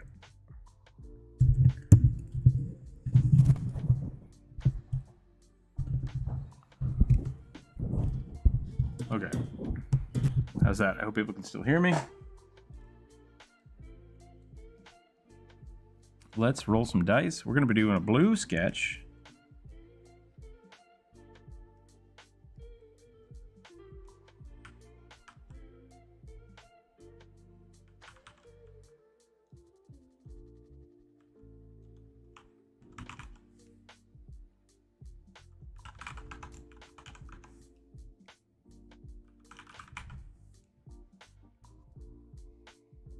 And let's roll some dice here and see what we're doing. Torque the Werebear Druid of Transformation. There we go. All right. Rolled an 18. Delete row. Werebear Druid of Transformation.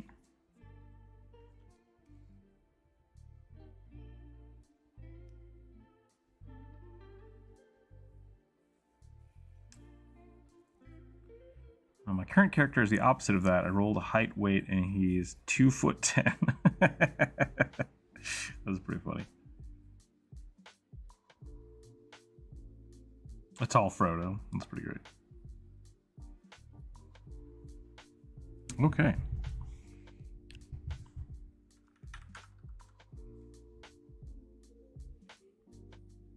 So Torque's a werebear. But is he a werebear druid? Like, bear first, druid second? Or is he a druid that turns into a werebear? Is it a shifter?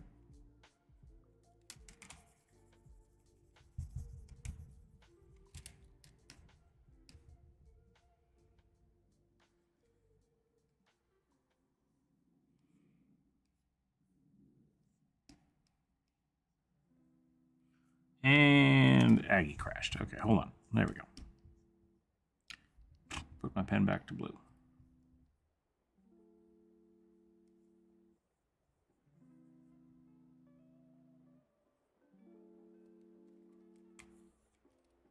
I want to work on my my dynamic poses. So maybe we should do some little thumbnail sketches for each of these from now on today.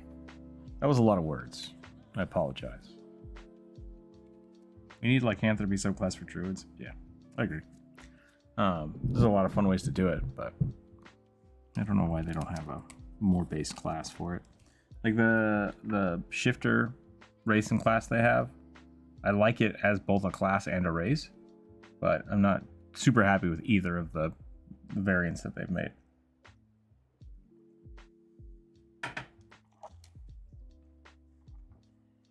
We do what it's in Diablo, yeah.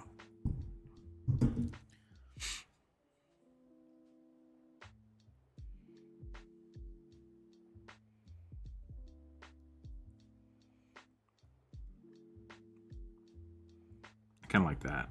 I like that shape. We might just do that.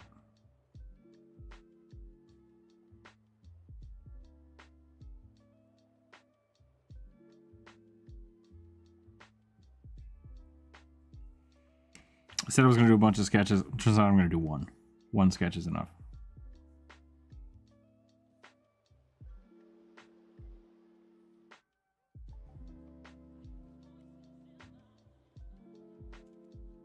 Shifter isn't a class in 5e. In Pathfinder, they made a class for it, where you basically shift into like a chimera, which is kind of cool. And then in 5e, they released the race, which I think is boring. Like they didn't do enough with the bareness of it. Oh, kill the quick. Hello, thank you. I'm at work, so I'm lurking. Nice to hear you, though. Yeah, thank you for the $5. I appreciate that. Thank you for the super chat. We should get together and chit chat soon. I have some fun ideas that I want to run past you, but I've been busy. Hope you're doing well at work and hope you're enjoying it. You have my interest yet again, too. Yeah, I watched a video earlier. Speaking of bear beans, it was Mr. Bean. It was a meme of Mr. Bean like convincing someone to play D&D, and it was like, you should play 2nd edition. Let's see if I can find it. I have turned this into a giant cat monster. That's not what I want. Not what I want. Come to Vancouver. I have a guest bed. Oh, well, that's an option.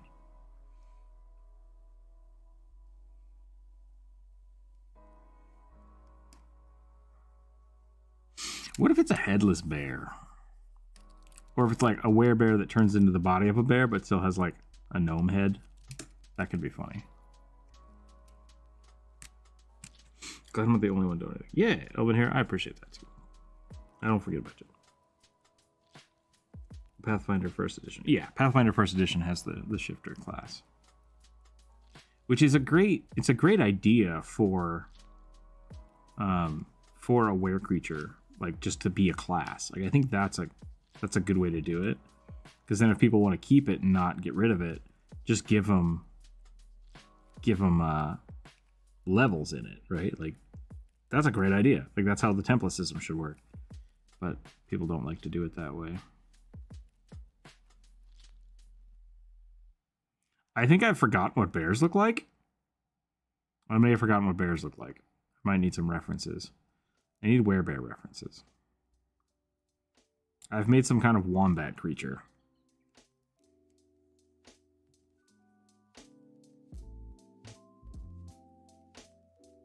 Path of the Beast Barbarian does shifter better. I think so, yeah. I think that's the best way around it. And in the past, when people turn into werewolves, that's usually what I do, is I just give them the Path of the Beast Barbarian features.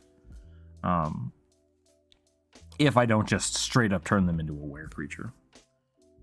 Nightmare Fuel.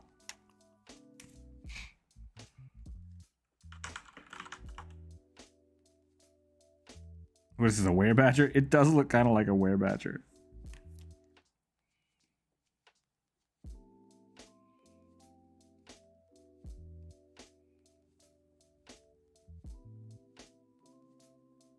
I just clicked on a werebear, and for some reason its nipples are glowing. I assume this is AI art, because there's some funky stuff going on with the hands. Someone's trying to sell it for $2, so that's a thing. But yep, glowy eyes, glowy nipples. Super weird. I think you're confusing things there. There was a shifter prestige class in 3rd edition for the druid. Setting-wise, Airborne came up with the shifter race. Unrelated descendants of were creatures. Do I have it backwards? Is Path... No, yeah, because Pathfinder has the shifter class. It is a shifter class.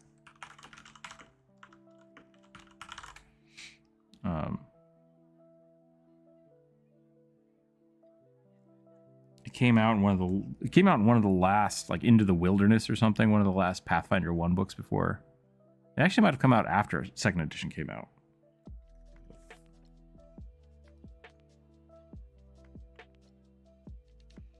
But yeah, you pick a creature type at level 1, and then at level like 5 you pick a second one, and then once you get higher up you can like shift into chimera form where you get all 3 of the things of it. So you can have like a scorpion tail and claws and stuff. It's kind of a cool class. Them arms though. You mean druid? Yeah, essentially. Essentially. Let's get rid of whatever this is and try again. We'll try it one more time. The problem is I always want to draw derp bears. And it's like that's not appropriate right now. I mean, this could be a derpy bear. Derpy bear druid. The bugbear werehamster. That did look like a werehamster. You're right.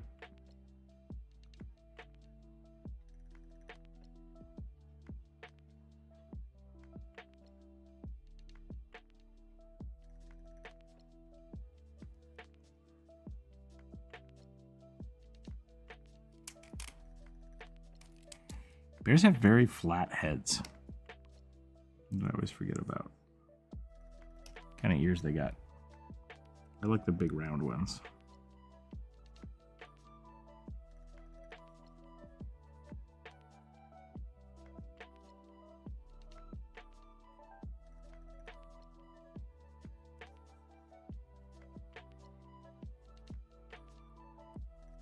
I'm afraid I'm going to draw like a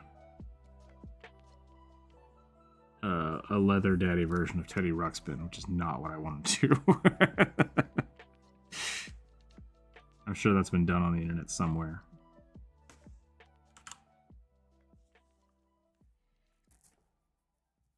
Pathfinder 1E shifter was based off of the druid, but it was like a druid-based combat class instead of a full caster. Yeah, fighter. That's a good way to look at it.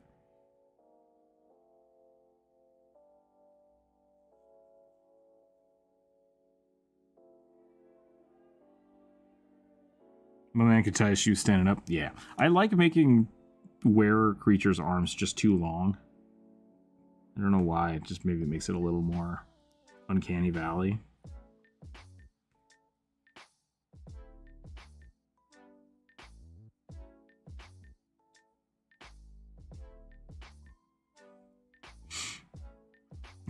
Slap bear.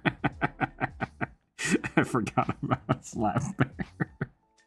That was a conversation I had with somebody yesterday that I won't call out.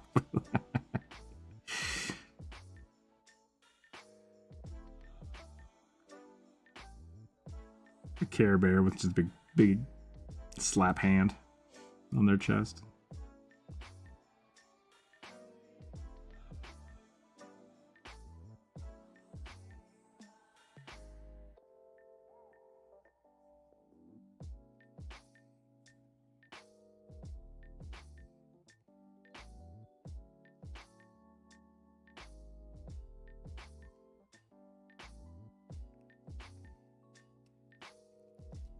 Sometimes I remember reading about that I've never seen in D&D. There's a central African myth of vampires wear butterflies. Ooh. Mothman.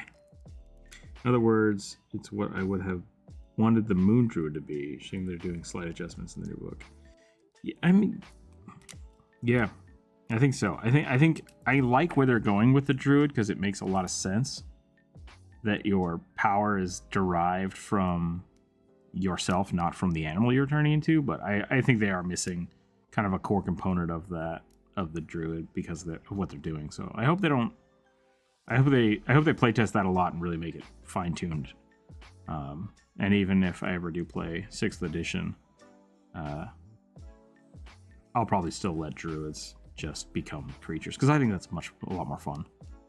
Like, yes, it can be abused, but I think a lot of abuse like that can be dealt with by talking to your DM and, you know, like, hey, don't pick this, it's too powerful, or we're going to use something that's a little more appropriate, you know. We don't need that D&D drama in here. Get that shit out of here. In my opinion, lycanthrope's limbs only need to be long enough to comfortably walk on all fours. Yeah. That's fair. But, I mean, I think the biggest issue I see is, like, yeah, the human body is just not designed. Like, we're arm-oriented, or arm-centric, I guess. So everything, the way we stand, is built to manipulate with our hands. So if you turn someone into a wolf,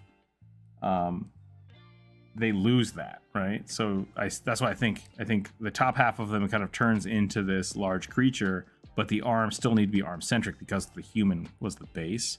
But humans have pretty long legs too, so maybe it's just more about the spine than anything else. And it's just something you have to balance when you're working with trying to anthropomorphize something.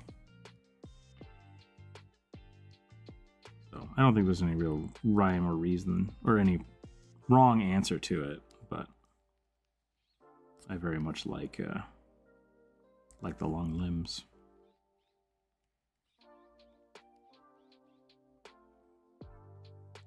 Monk needed a gut. Rehabit didn't get. Rogues doing fine though. Bards is the star of the show. No confidence in one D&D. The drama is overwhelming, and actually game mechanics and review, not a good sign. Yeah, we'll see what happens.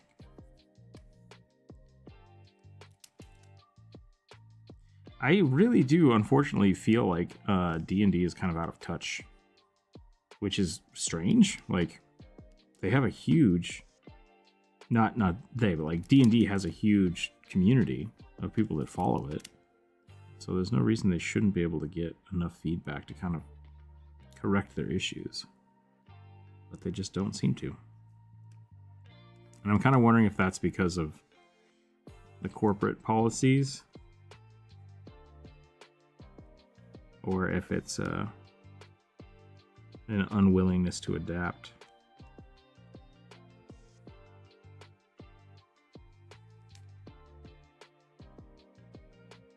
Humans are wild. Oh, here, weird. You say it's maybe about the spine, but humans' S-curve spine made for walking with gorillas. Yeah, sorts of odd and messed up. And I mean, like, yeah, gorillas have much longer arms because they're, you know, swingy, and climbing is much better for climbing. So, like, I could definitely see that maybe is slowly going away. But, like, we're so good at throwing stuff. Feels like a disadvantage to the were creature if you get rid of the throwing part.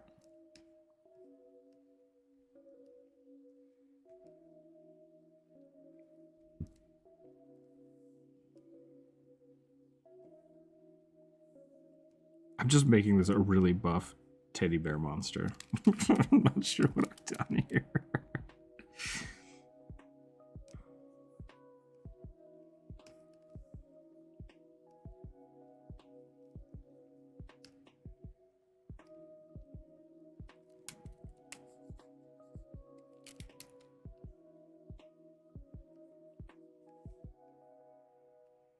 You don't care about the players or the content creators. They've said that their focus is D&D is under monetized.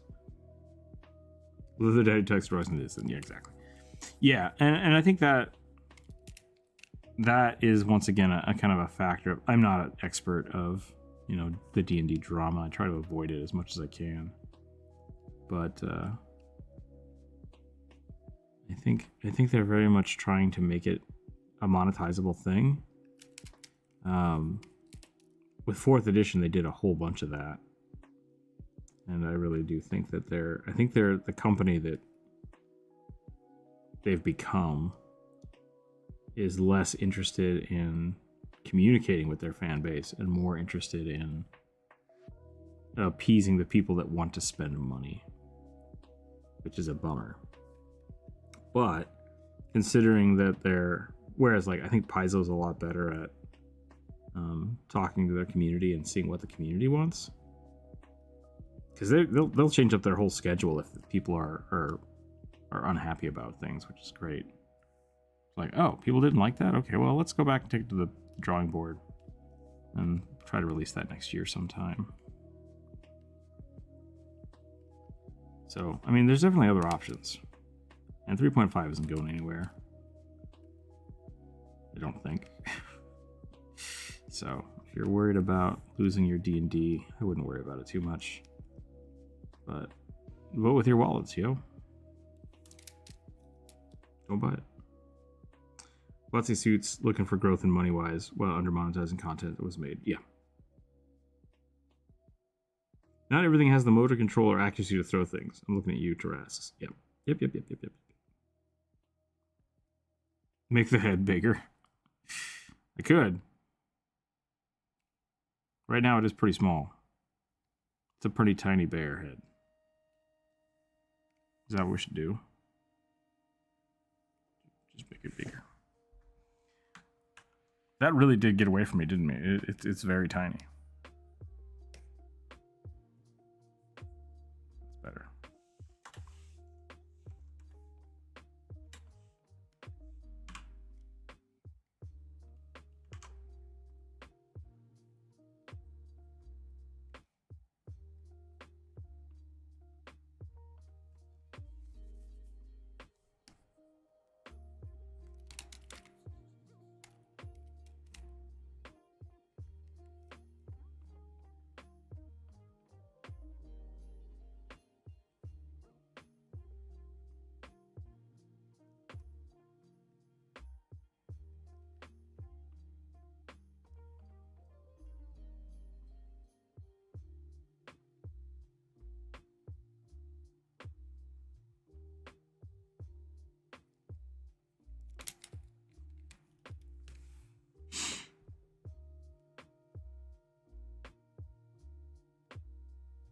Toy Teddy Ruxpin. Oh no.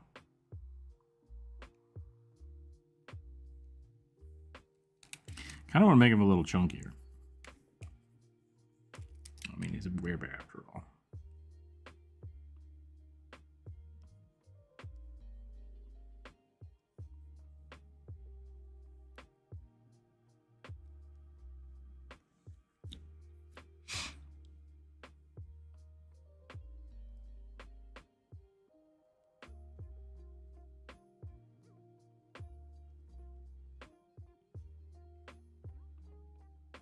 I think the biggest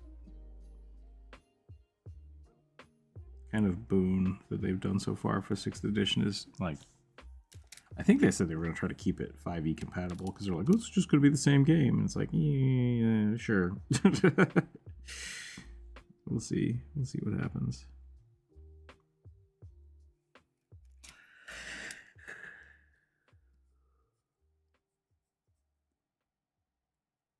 Does the Weber have short, stocky legs? Probably. Bears have short legs. Really, I think bears just have long bodies. I don't know how their arms compare to each other.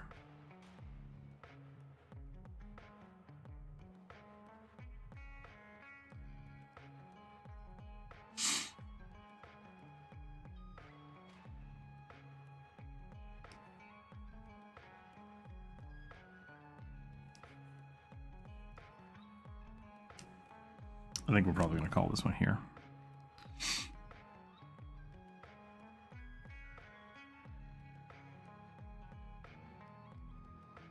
Before I get too lost.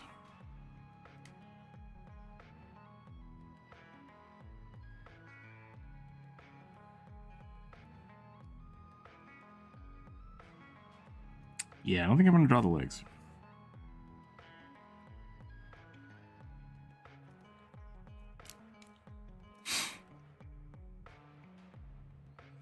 All right, rolling the dice. Here we go. What color are we doing this time? Blue again? All right, we're just going to leave it blue. 9. Kobold Barbarian who's too weak to use their greatsword. That's not a... That's weird. Why do they have a greatsword if they can't use it? So they just get disadvantage? Because I'm fine with that. Fine if they just have disadvantage, but... They're built like linebackers.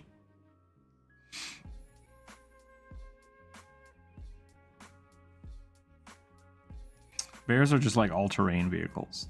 Can climb up anything.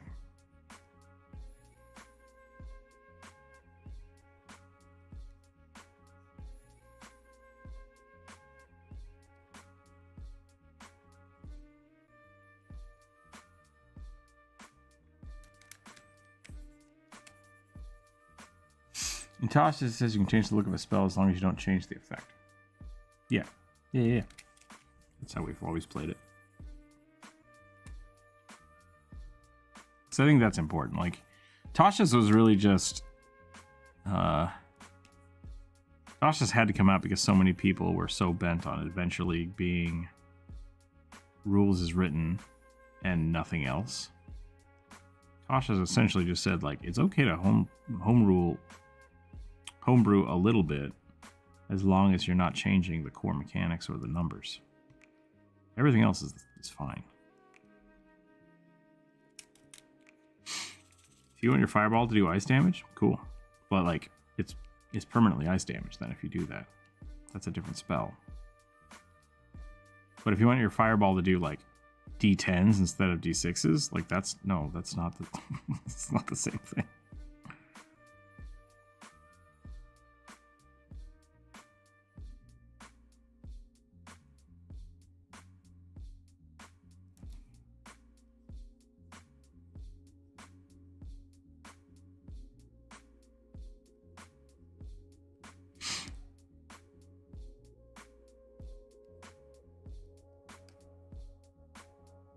Oversized weapons are a good choice if you have a high attack bonus or barbarian reckless attacks. Yeah. But oversized and not enough strength, I don't think are the same things. That's the confusing part.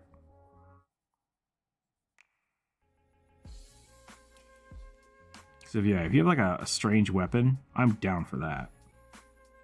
We're like, yeah, I don't have proficiency to use this. It's like, that's fine. Like, just deal with the ramifications of that. But like, I physically can't use this. Why do you have this? What are you doing?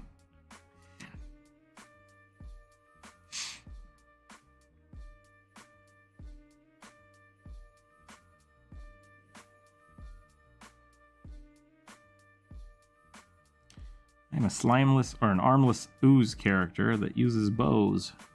How do you use the bow? I can't. Disadvantage equals to a -4 attack bonus. Yeah.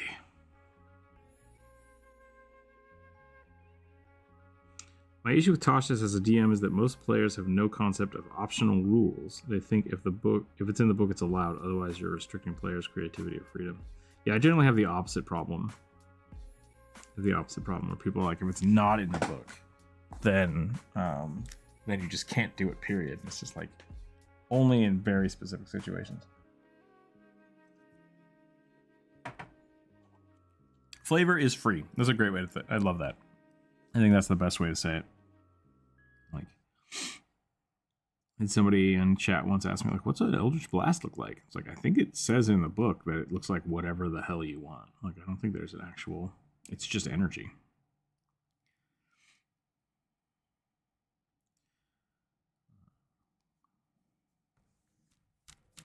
Character flavoring is kind of part of the game.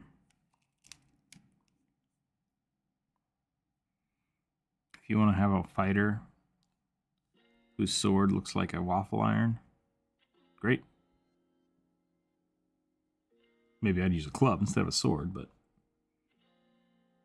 as long as it only looks like a waffle iron, it doesn't matter. Have fun with it. I have seen people come up to issues with that before. Like, I had a character who they were following Nathus. Nathus's weapon of choice is a quarterstaff. So it's like, cool, I have a quarterstaff. Like, I'm going to use that. And then I was like, I'm going to glamour it so it looks like a shovel. And then later, someone's like, does anybody have a shovel? It's like, I do. And I'm like, wait a minute. This isn't actually a shovel. It's a quarterstaff. So it's like, can I actually use this or not? I don't know.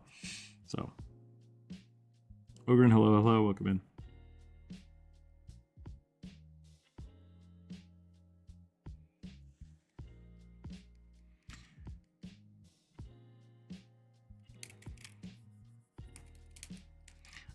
This kobold has turned into a tiny goat man, which I'm kind of totally fine with.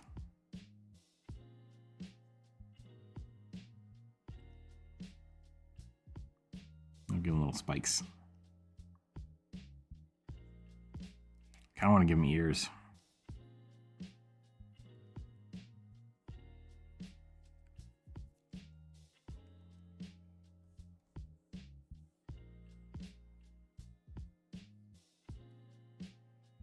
Neverwinter Online gave me a great idea for a paladin or cleric that serves Gentia or Yondala. I don't know either of those.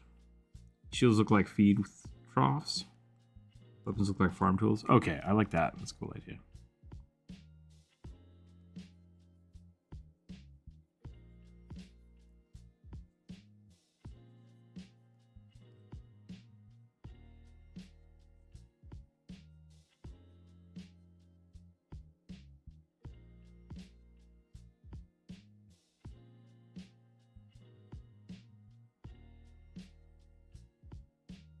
This one's getting real sketchy on me. I think my pen got big again.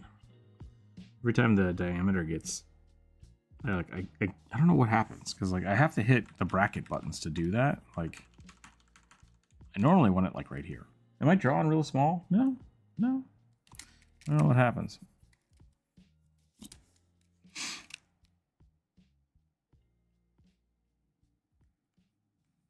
Everything gets really sketchy.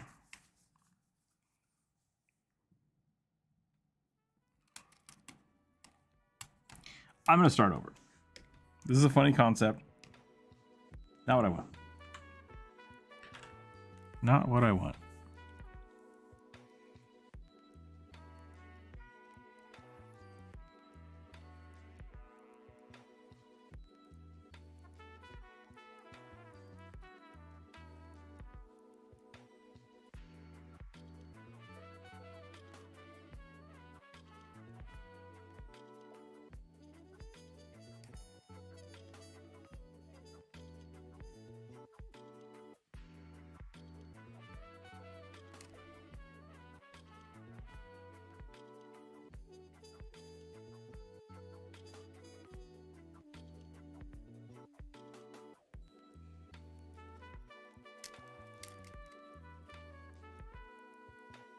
I like that shape. Yeah, that's a cool shape.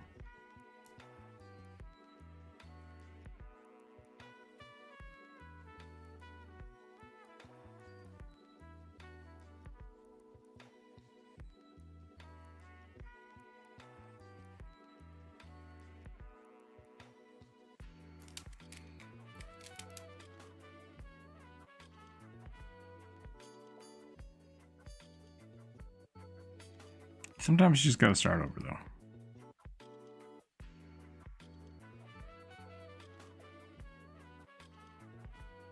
Don't always get it on the first try.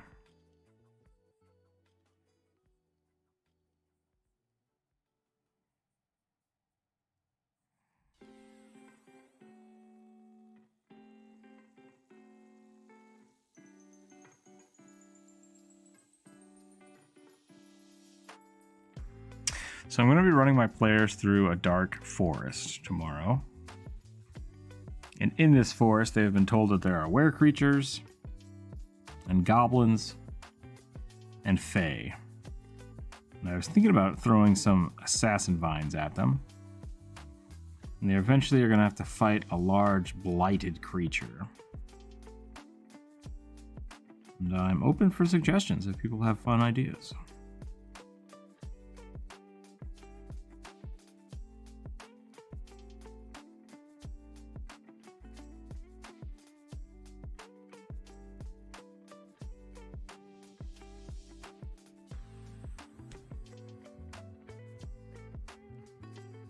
Jump swing on a rope. Yeah, arrow foot's great. I need to do more action poses. I definitely do. So that's something I'm going to be working on here in the future.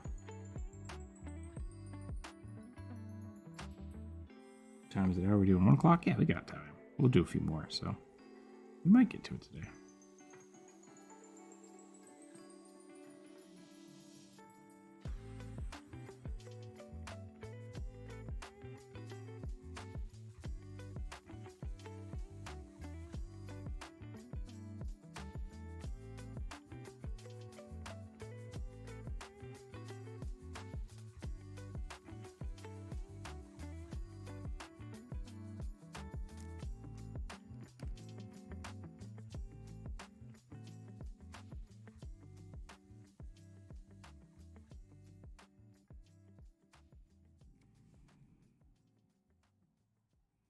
I never got to run an encounter where I had Will of the Wisp drawing hurting players into assassin vine clones.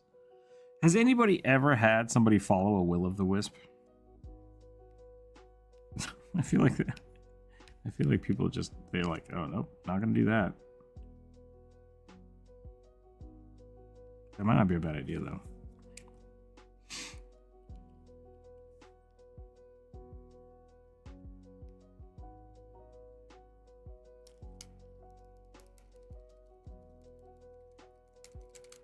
Was the forest always home to fae? Yes.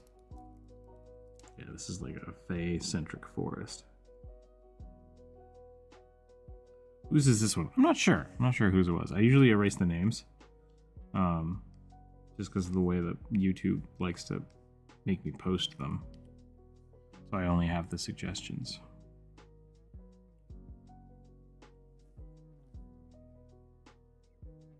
This is a tiny kobold who can't wield his sword. Maybe it should be bigger.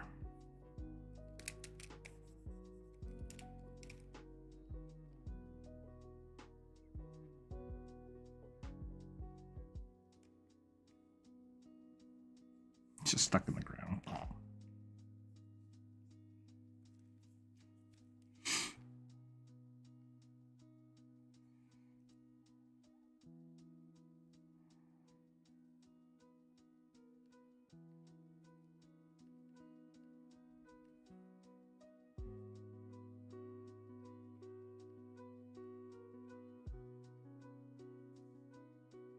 Got a belt of ogre strength. That's how he's able to use it.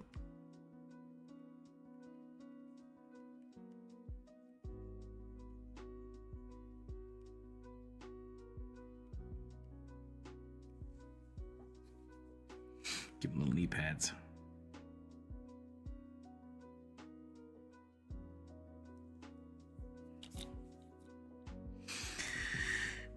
One of my fellow players kept getting zapped by the will-o'-wisp. He'd fall down, cleric would heal him, and then he'd immediately get knocked out again. Happened 5 times before we could drive it off. That is a bummer. Man, second edition is mean. Like, it's not as mean as first edition. Because first edition, if you ever got hurt below your Constitution score, below 0, you died. Now it's just like you basically have 3 or 4 attempts to get back up and then you die.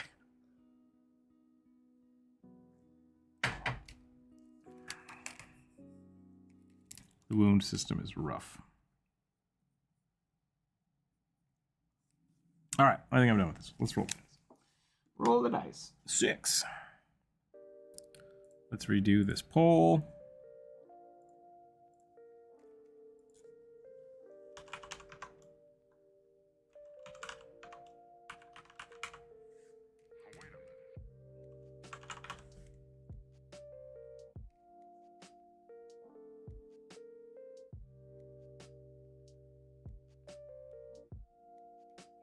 Tiny fairy wielding a gut-sized sword. It's like made of razors. Is it one sword, or it's just like a razor sharp sword, or is it a razor, like a shaving razor, that to a fairy is the size of a gut sword? You always had to look up Pathfinder 1's rules. Yeah. A paladin elf girl.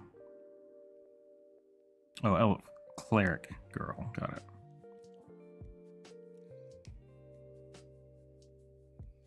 Do.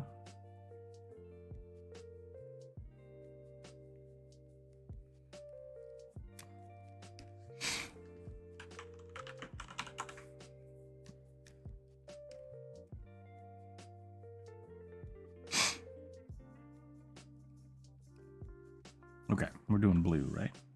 Yeah.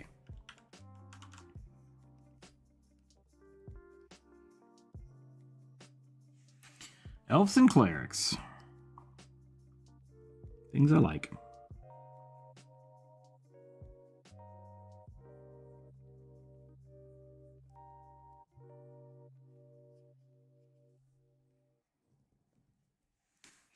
Shaving razor that is to a fairy the size of a gut sword. Okay, yeah, that's pretty cool.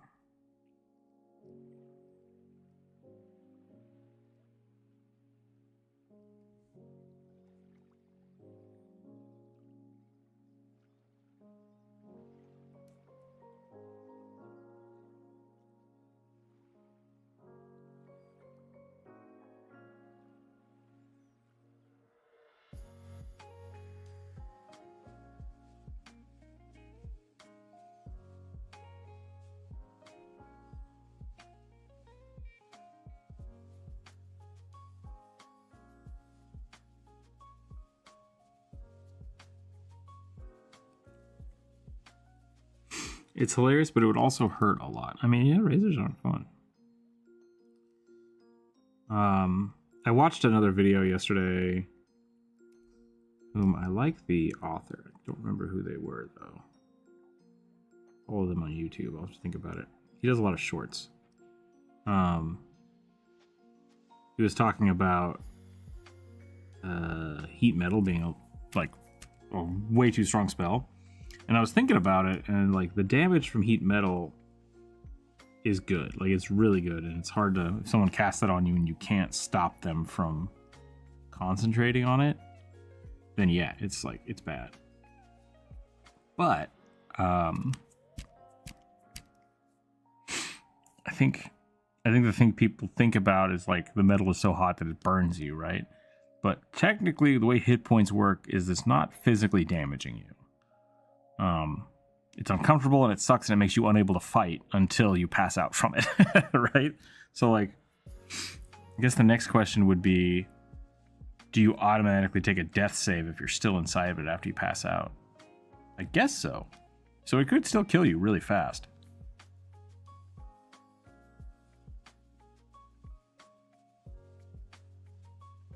Does heat metal get stopped if you like jump in water? Or is it magically hot enough to remain on fire in water? But so a fairy with a razor, once again, isn't cutting you every round. It's doing something that makes you unable to fight. So you could be kicking cut. Abstract hit points are bullshit, changed my mind. Hit points being literal damage taken is stupid. Like, it doesn't make sense. Because then if you get stabbed so much that you are going to die from it, and then you just wake up the next day with full health. Like that doesn't make any sense to me. So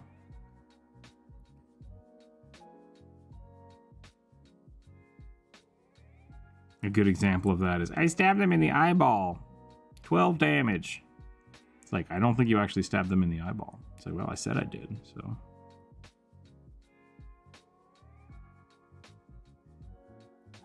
So which is it?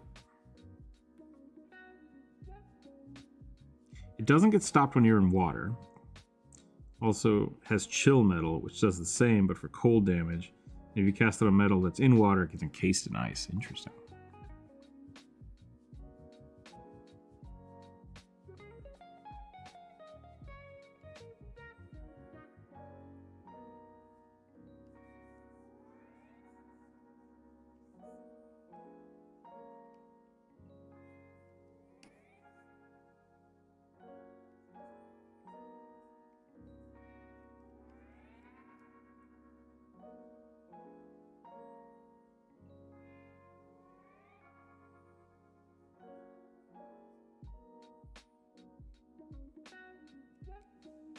Jesus in a magical universe where healthcare is kind of is a kid that prays 1-2 times a month and with a banjo. That's a plot that I've seen discussed around the idea that players are the only thing in the world that get regenerated by short and long rests. Most players wouldn't even think it's a plot hook. Yeah, that's a little interesting. Saga has health, which is fully recharged on a rest, but also has wounds, which is like status effects that take several rests to heal. Yeah, and that's kind of the thing that like 5e is missing. Because like Dungeons and Dragons has essentially hit points that are your ability to maintain fighting before you take a lethal blow. And then you have things like level drain, status drain, things that lower your maximum hit points, things that lower your constitution score, temporary damage, temporary ability score damage, like all that stuff is gone in 5e. But I think it makes the game more robust, and so I think that kind of stuff needs to be there. Because yeah, it's like you throw something into somebody's eyes, it's like yep, they take some stat damage.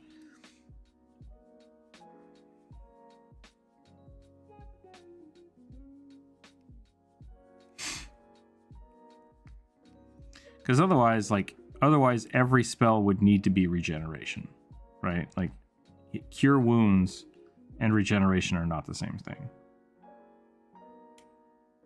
Colors.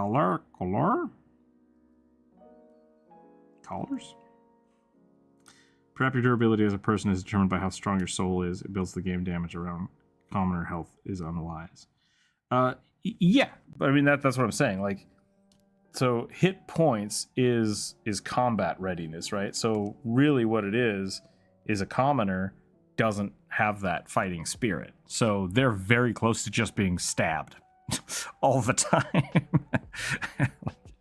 like you punch them in the face and then they get stabbed.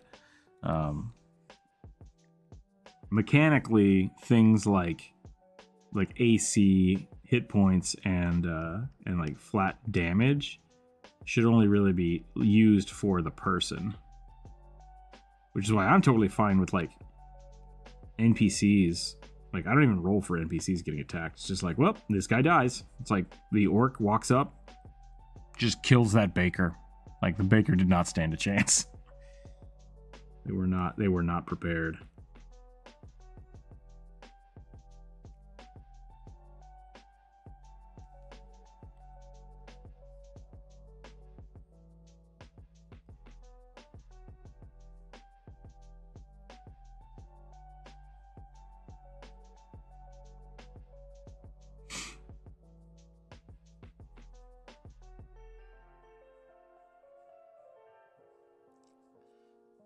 There's no rule saying that a commoner can't get. I mean, now we're just being pedantic, so that's fine.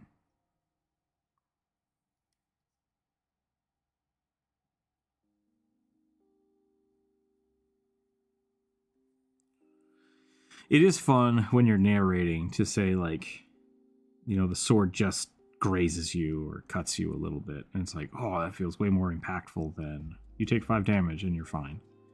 But at the end of the day, like, the only hit point that matters is the last one, because you don't slowly lose functionality as you take damage. And I know a few people that have done that specifically, like added in a, once you're at half health, you lose X amount of whatever.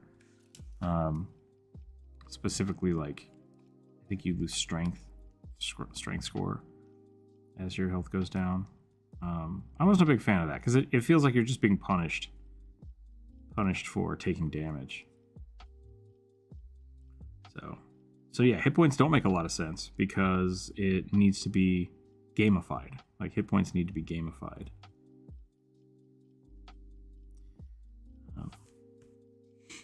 And the other way to do it is, like, it's just Mario rules, right? Like, Mario has an AC of 0. If something touches Mario, Mario die. Like, I'm not a big fan of that either. Or Sonic the Hedgehog, like, if I attack you with my body, you die. If you attack me with your body, I die. It's like, that's weird, right? It's weird.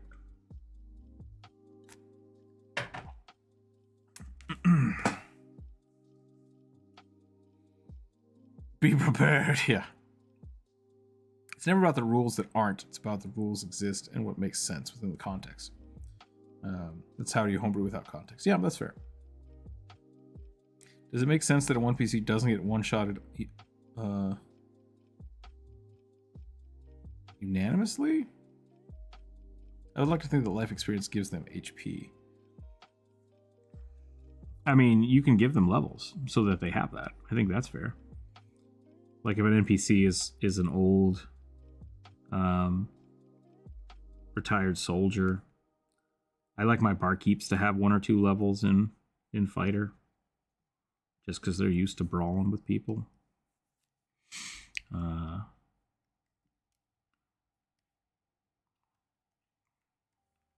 It also depends. Like, if you're fighting a goblin, your barkeep's gonna have a much better chance of fighting off a goblin.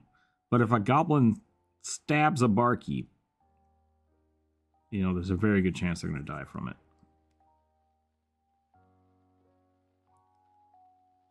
So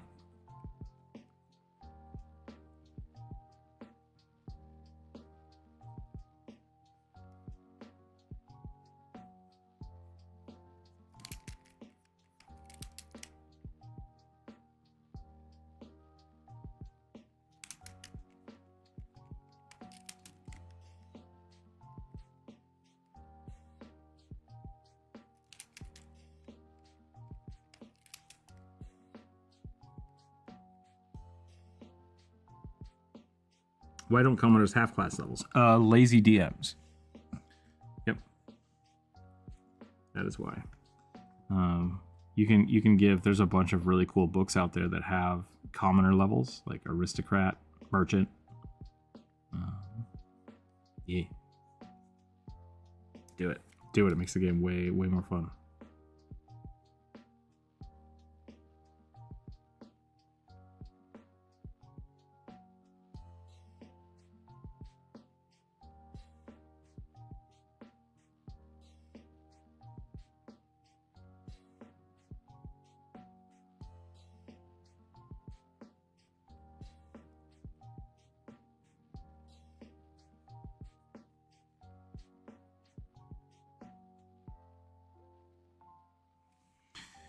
Do they still have NPC classes in 5e, like Commoner, Expert, Warrior, Acolyte, etc.? They might. They added something with the cohort system.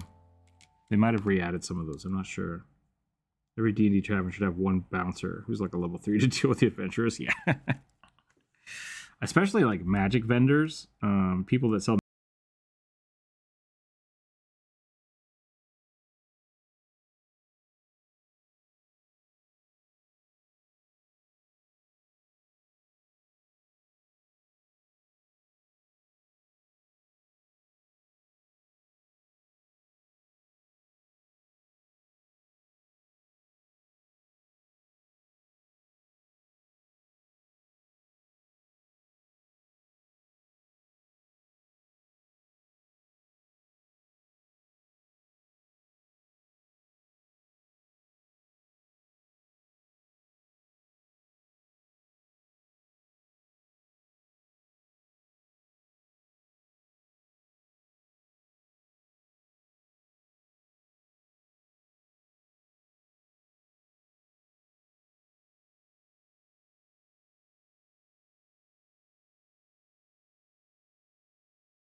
How do you justify that a knife and a house cat can both kill the same commoner? So the way I justify it is that a house cat that can kill a player is not a normal house cat. Just like a knife that you give everybody for free is not a dagger. Right? So I would say, like, does the player have a knife to cut a rope? Yeah, sure. Like, everyone has a knife that they can use for just generic stuff, but it's not a dagger for combat. It's not an effective tool in combat unless you have like the unarmed or improvised weapon feat. So same thing with like, oh, I can just pick up a stick and that's a club. It's like, no, a stick is a stick. If you have the improvised feat, yeah, it's a club to you, but most people wouldn't know how to wield it properly to be a stick, to be a club. Same thing with like a chair. Like, I break off a table leg and have a club. It's like, no, you don't have that feat. You now have a table leg that, yeah, you can whap at somebody. It's only going to do your strength damage because you don't know how to wield it properly. So most times a village is going to be full of cats that random NPCs could just boot out of the way and are not an issue. But if you give a cat a stat block, that means you think this cat is dangerous to the players and therefore, yeah, could probably kill a commoner. And that's because of mechanically, everything is 1 damage if it's a threat to the players. Otherwise, it does not do 1 damage.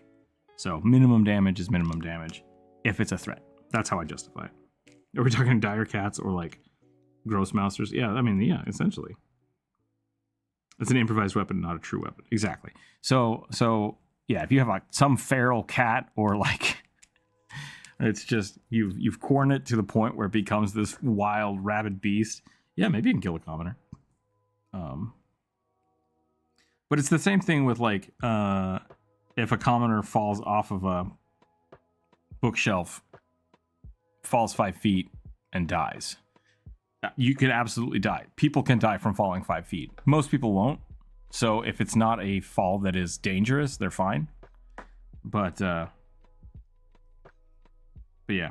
So it's a matter of perspective on what you're doing. There's a cat in front of you. I attack it. It dies? Like, roll for hitting. Like, it's not trying to kill you.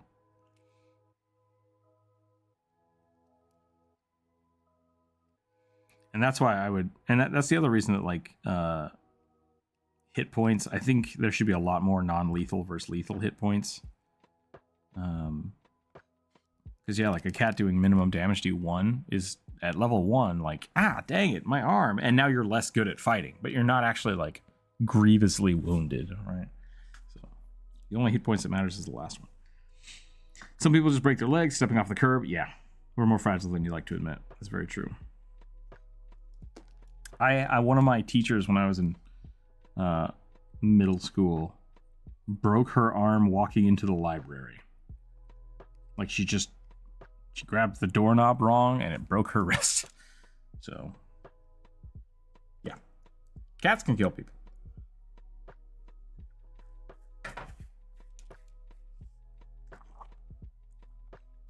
You ever seen somebody pass out from like a bloody nose? Technically that counts. Low constitution score. Libraries are dangerous, yeah. In Skyrim, the cat chickens never attack, but the villagers will fight them to the death to avenge it. Yeah. That's true too. You never know quite how it works.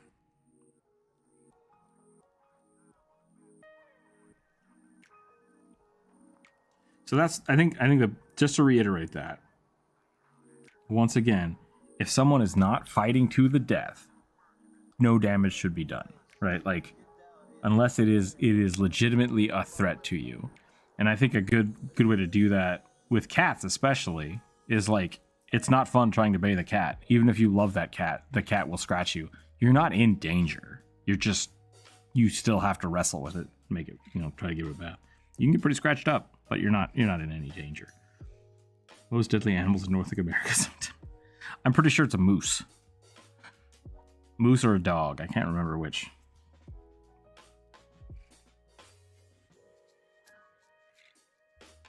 Okay, there's the pallid elf girl. She's a cleric. She needs like a talisman or something. Hold on. She needs some holy symbols. Maybe some beads. That's good. Doesn't change the fact that raw, I can kill a dragon with enough crabs. Yeah. Yep. If a dragon pisses off an army of crabs, absolutely. Yep. Now, as a DM, why would the crabs try to eat the dragon? I don't see that because that's silly. But that's why rules raw should really be looked at as rules as intended. Like, the intent of the DM and players needs to be taken into account before you just read the rules as written. Yep. Natural 20! I don't have 20 left, I don't think. I have 17, so I'm gonna reroll. 6. A necromancer gnome who thinks he's a cleric. What are they if not a cleric then? Does that mean it's a necromancer gnome who thinks they're helping people by reviving them? We have a lot of clerics today. That makes me happy. What color? Oh, we have color. Color 1. Nice. Nice.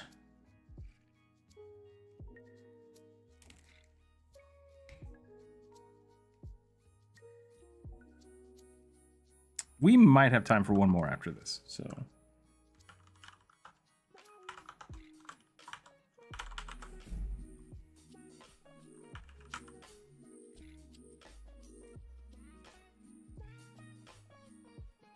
Net 20 should be artist choice. Yeah, that could be fun. Except if I have 20 suggestions, or more than that, you know, it's 20's a number. 20's still a number.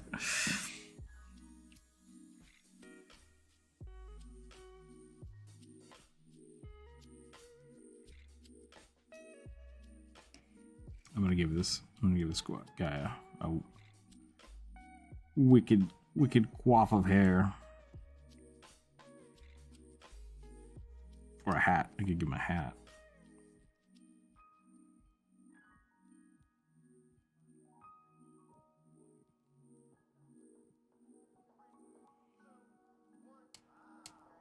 Oh, when it's under 20. I'll let the dice gods decide.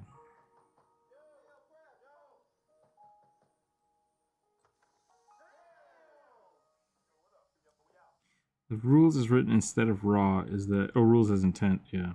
Is that you have no way of confirming how the developers intended you to interact with things. You just default to the DM's fiat. Yeah, and that's in the book. So, like, the DM is always right. And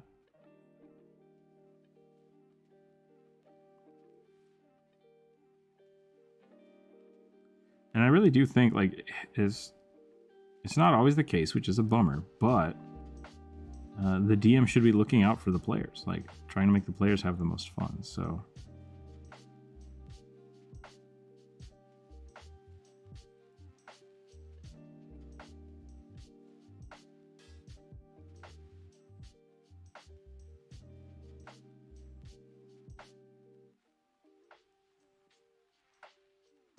But I know that's not always how it is.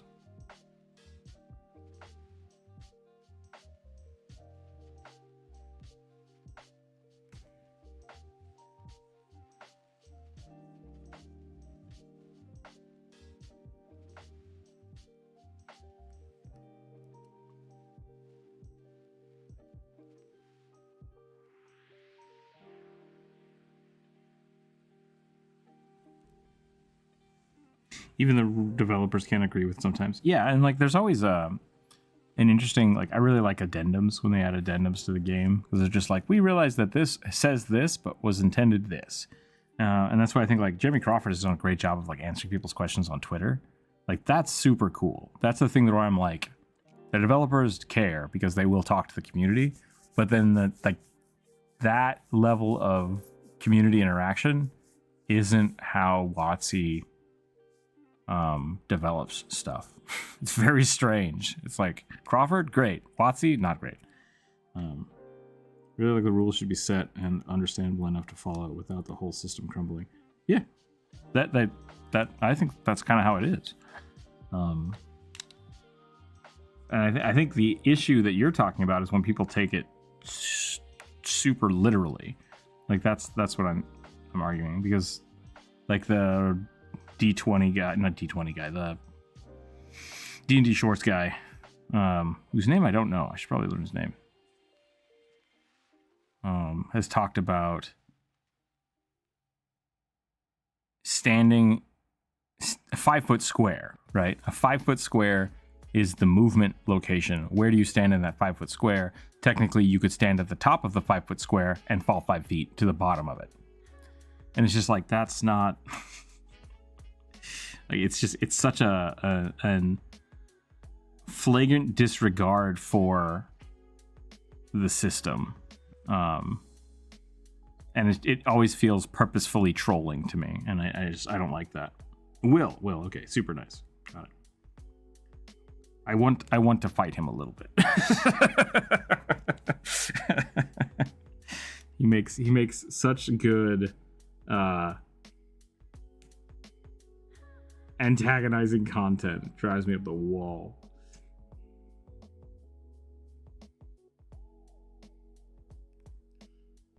Zbashu. I love Zbashu too, yeah.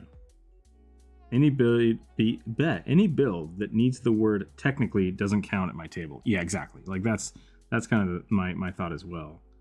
It's like, rules as written is fine, but I really think you need to know the spirit of the reason the rule exists. And that might be just because I'm a little bit more of, my background is more game design, and I have a lot of mechanical, like game mechanics. Why are game mechanics the way game mechanics are? And that's just how my brain works. So like, that's how I'm always thinking about stuff. So things have values, things have purpose.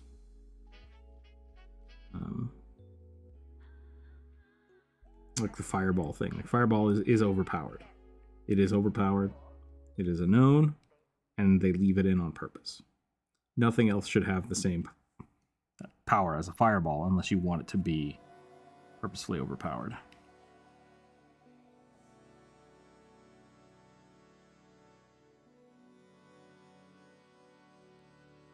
Yeah, Cosmic, I feel like the argument you're having is flip-flopping, because like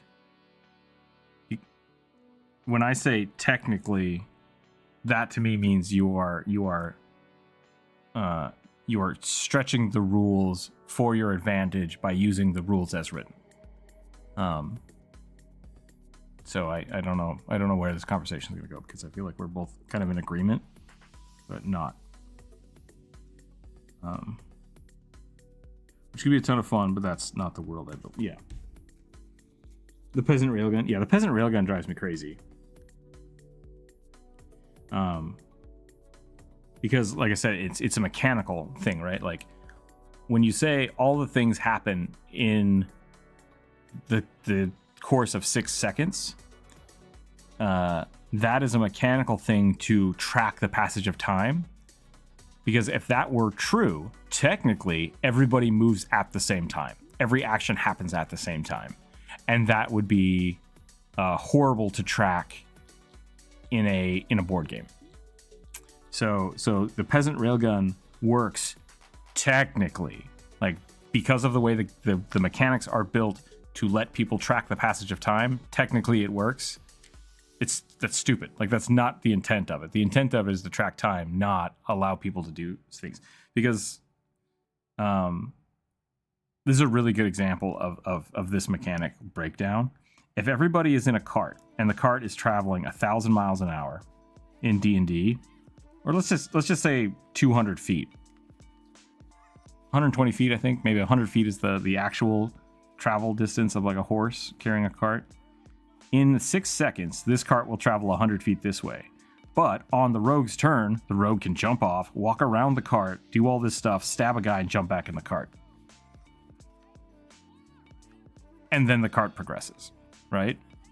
That's impossible. If the rogue jumps out here, and within that same 6 seconds, the cart should be traversing here, the rogue cannot double back and catch up to the cart. So one of those things is correct and one of those is not correct, and you have to decide it. So if you want things to technically be the correct way, the rogue cannot leave the cart without traversing distance backwards every half second of the time. So yeah, fun example of raw is that it's not as well as intended. A flying dragon on top speed using a dash action converts to miles per hour slower than a common pigeon. Yeah, like that's the same kind of thing, right? The peasant railgun tries to use real-world physics to justify something physically impossible. Exactly, yeah. It doesn't make sense. Be a good mail system, but not a good weapon. I'm stealing that mailman is actually a very proud and dangerous profession. That's pretty funny. Yeah, so that's one of those issues that, like, rules is written, technically I can do this, and it's like, mechanically, rules is written, yes, but that's not how this works. That's not how anything works. What was the other one? The other one was the Gauss cannon, rail cannon. I can't remember what it was, but essentially you use magic to shrink a cannonball, and then you launch it out of a slingshot type thing or a gun that has a ring that has dispel magic on the end of it. So as soon as it leaves the gun, it becomes a full-size cannonball. It's like, so you have this BB traveling X amount of speed, and then you magically give it a shit ton of mass, and people are like, it retains its speed. And it's like, like, sure, there's a whole bunch of ways to calculate out the math if you want to do it that way. Mechanically, I think there's a lot more interesting things you can do with it besides trying to make it like physically accurate, because you're automatically breaking that down, because if you're using physics, then the magic doesn't work. But if you want to use the magic, then you have to kind of forego the physics. Does it do the damage of a bullet, or does it do the damage of a cannonball? Game doesn't have rules for physics, though it probably should. Right, and I don't think it needs it. Like, that's the rules as they are set out have a pretty good system for most things, and you can kind of finagle it from there.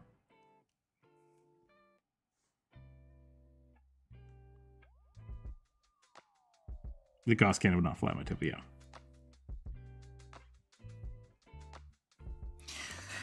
Problem is, it's all theoretical. Like, that's the problem. Because the magic is the unknown equation, the unknown variable in the equation.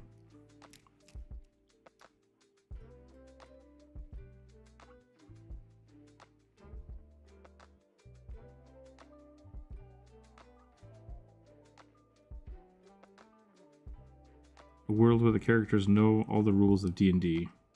Our peasant railgun mail system. We had Kevin the Necromancer played a character where he played himself, like his actual self, in a D&D game. And so I let him metagame, which was really fun. Like, he just understood certain things about the game.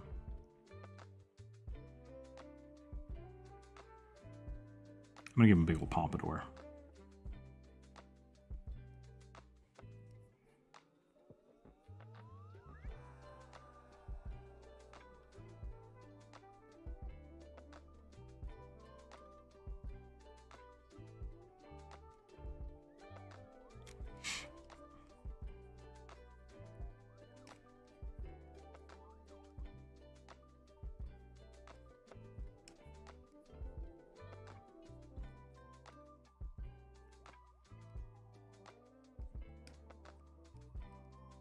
Yeah, so the problem with the railgun is that the way timing system works in D&D is based around player opportunity, and so the physics of the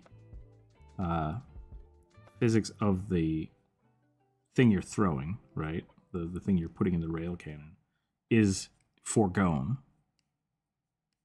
Is that right? Disregarded, I guess. For the opportunity of the players to interact with it. Because you actually, there's a few examples of that happening in, like, I think Age of Empires has the same problem. Like, transferring people between buildings can happen instantaneously when the game is paused. And so if you build enough spaces, you can just, like, shift people around. It's really funny. A magic way to be covered all for things we don't understand is just whitewashing things you don't make sense. But at the same time, you don't have to explain it as the rule suspense of disbelief. Right, yeah. The magic system is designed to allow fun things to happen. Like, it doesn't have to make sense. But it needs to be consistent. That's the important part. The magic system needs to be consistent with itself. So, like, that's why things have levels, things have dice sets, things have stipulations, like level 1 spells can't do X, which is why, like, Silver Barbs is the stupidest spell that exists. Because it essentially takes a level 2 and a level 3 spell and gives it to you at level 1. Like, why would you do that? It breaks its own continuity.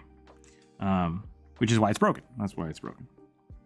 But the stipulation on it, I think the reason they thought it would be okay is because, like, oh, you can only get it if you were a student of this one specific school. And it's like, yeah, people are going to disregard that all the time. Like, so if you follow that rule, it fixes it, but people don't, so it's broken. Going back to your speeding cart example, I'd have a character take a d6 damage per 30 feet of movement speed over 30-foot base and make a dex save for half damage. Interesting. Like when they jump out of the cart. I could see that. I generally just let it happen because the players are players and whatever. And then at the top of the round, I advance the cart. And then if anybody's outside of the cart when the cart advances, I move them the distance. The other way you can do it is you can actually divide down the time. So you could have everybody move at the top of every turn. So if there's 5 players or however many people are in the combat, it's just like, okay, every turn, everybody moves 5 feet that way. That has worked in the past as well. I'm curious though, how many people play games where PC death is just not allowed by the DM? I don't think it was that common until a few days ago. Where PC death is just not allowed by the DM? What do you mean? I don't understand what you mean by that, Legend. Their initiative because the cart's initiative when they jump out, going immediately after the cart. Their initiative. Okay. Oh, interesting. Yeah. I forgot about cart initiative. Yeah, I usually just do it at the top of the round to save complexity. It's a dex save, so rogues can do it quite efficiently. Yeah, it's like knowing how to roll out of a cart. I think that is a good way to do it, though, having them make a dex save. Is it fair to state that the world's physics do not account for player mechanics? The world's physics should be consistent, but it's whether or not you want to have like a high or low fantasy game, because like in, I think, D&D, you can hold your breath for minutes plus your constitution modifier. Like, it was a lot. It was a long time. But like the new Pathfinder system I just discovered is really bad, because it's like you can hold your breath for rounds per constitution modifier. And it's just like it's like 20 seconds. But Pathfinder also has a lot more spells and items to allow you to breathe underwater, so they kind of compensate for that. But is it fair to death is always a risk for adventure? I never heard of an outright ban on death. Yeah, I'm a little confused about that one, Legend. I think you have to explain that to us.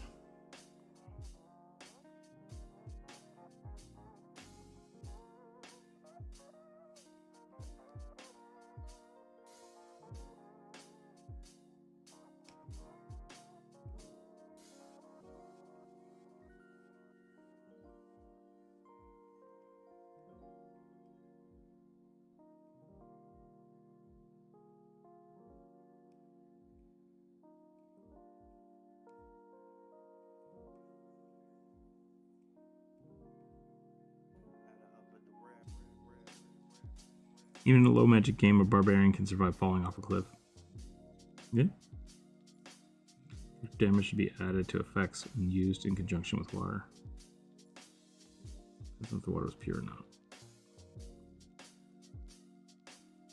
Yeah, like that's another Ogre. That's a fun thing to look at too. Is like elemental combinations and stuff like that. That was dealt with a lot in a lot of other games, but it just adds complexity, right? So I will generally, if people are standing in water or something to that effect, I'll give them advantage or disadvantage on a saving throw.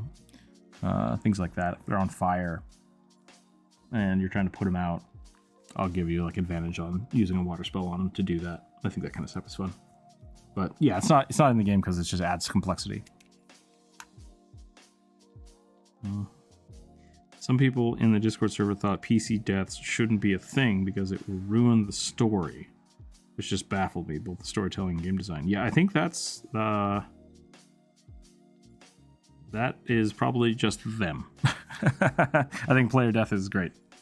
Yep. Was that in my Discord? Did I miss that conversation? I could definitely see DMs not wanting players to die because it ruins their story, but that's just being inflexible as a DM. I think player death is a great story hook, and it can motivate a party really well. I've had a few campaigns where like the death of an NPC just derails everything because they're like, no, we have to save this guy. We have to go. And I think that's great. Like that's players getting involved in your story, even if it's not the story you thought you were going to tell, is awesome. Like it's a beautiful thing.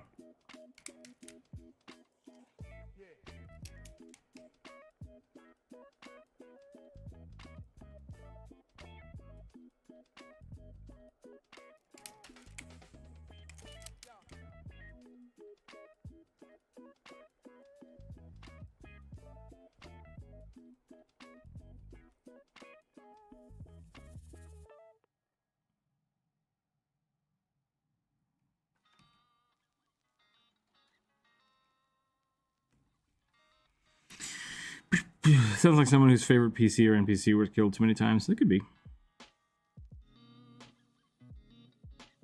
Sounds like some people whose favorite PC or NPC were killed too many times. It might hurt the game, but the narrative will still continue. Yeah.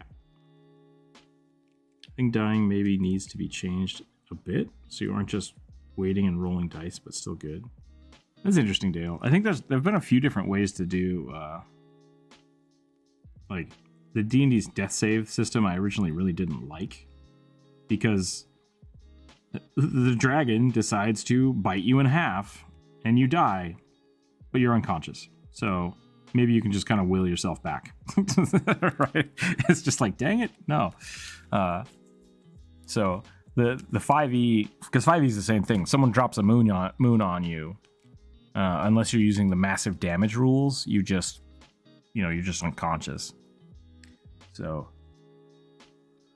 I like Pathfinder's old system was brutal, because basically you had negative hit points equal to your Constitution score. So if you had a low Constitution like 10, you had 10 temporary or 10 negative hit points, and if damage went beyond that, you died. The problem was with barbarians, they got bonus hit points when they were raging that could be more than that, and so they would die a lot.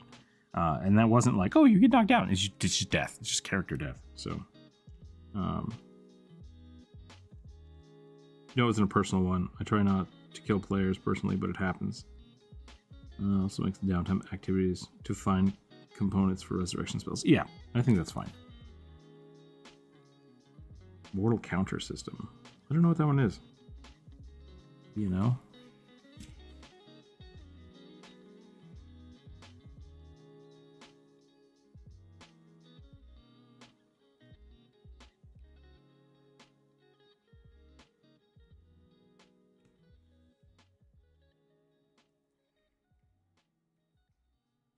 Have you heard about our Lord and Savior Rovagog?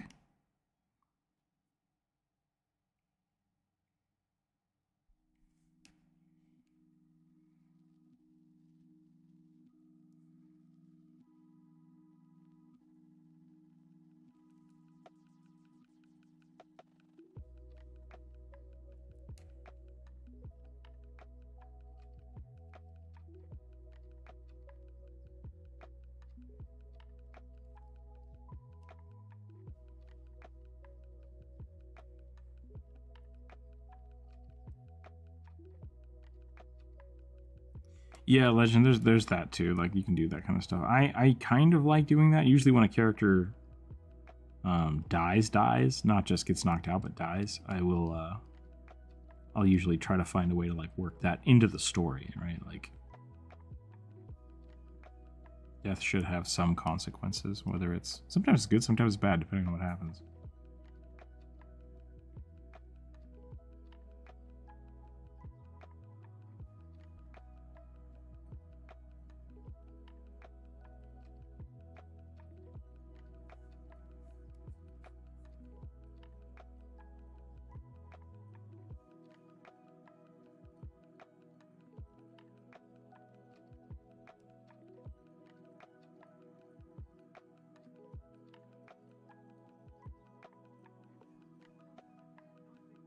Okay. I think I'm about done for the day. It is 2 o'clock. I need to go work on some other projects. Get my D&D campaign set up for tonight. Might hang around the Discord for a little bit, but...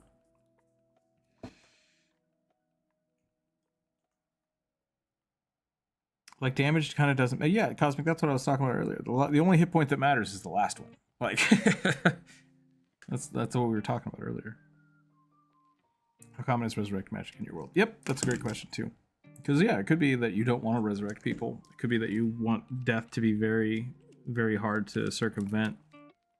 And those are all choices you just have to make as a DM.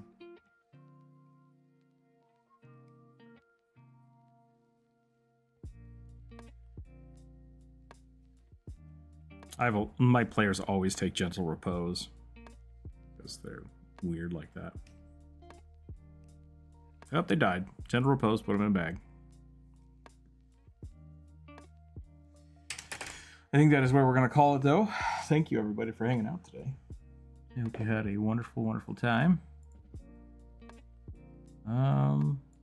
Yeah. If you guys are looking for...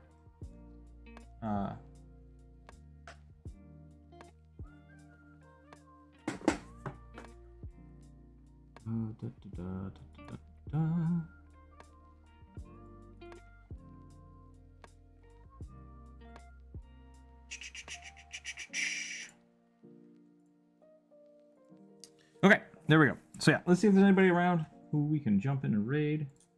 I will save all these out and put them on the Discord if people want to use them for their characters.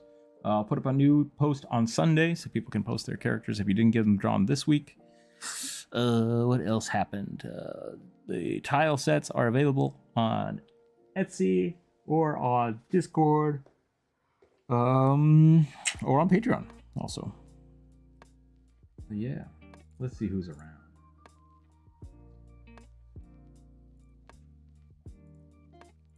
Anybody streaming? Dark Horse is coming up, but I don't know when that is. Scheduled for 2:30. They're just chatting anyways. So. Well, we'll send everybody over there. Why not? That's all I have. I hope everybody has a nice, cool weekend. Hope you had a good 4th. Commissions are open. If you'd like to get a commission or talk to me about commissions, let me know. And that's it. Stay happy, stay healthy, keep your dice on the table. We'll catch you next week, everybody. Thanks for hanging out today. Bye.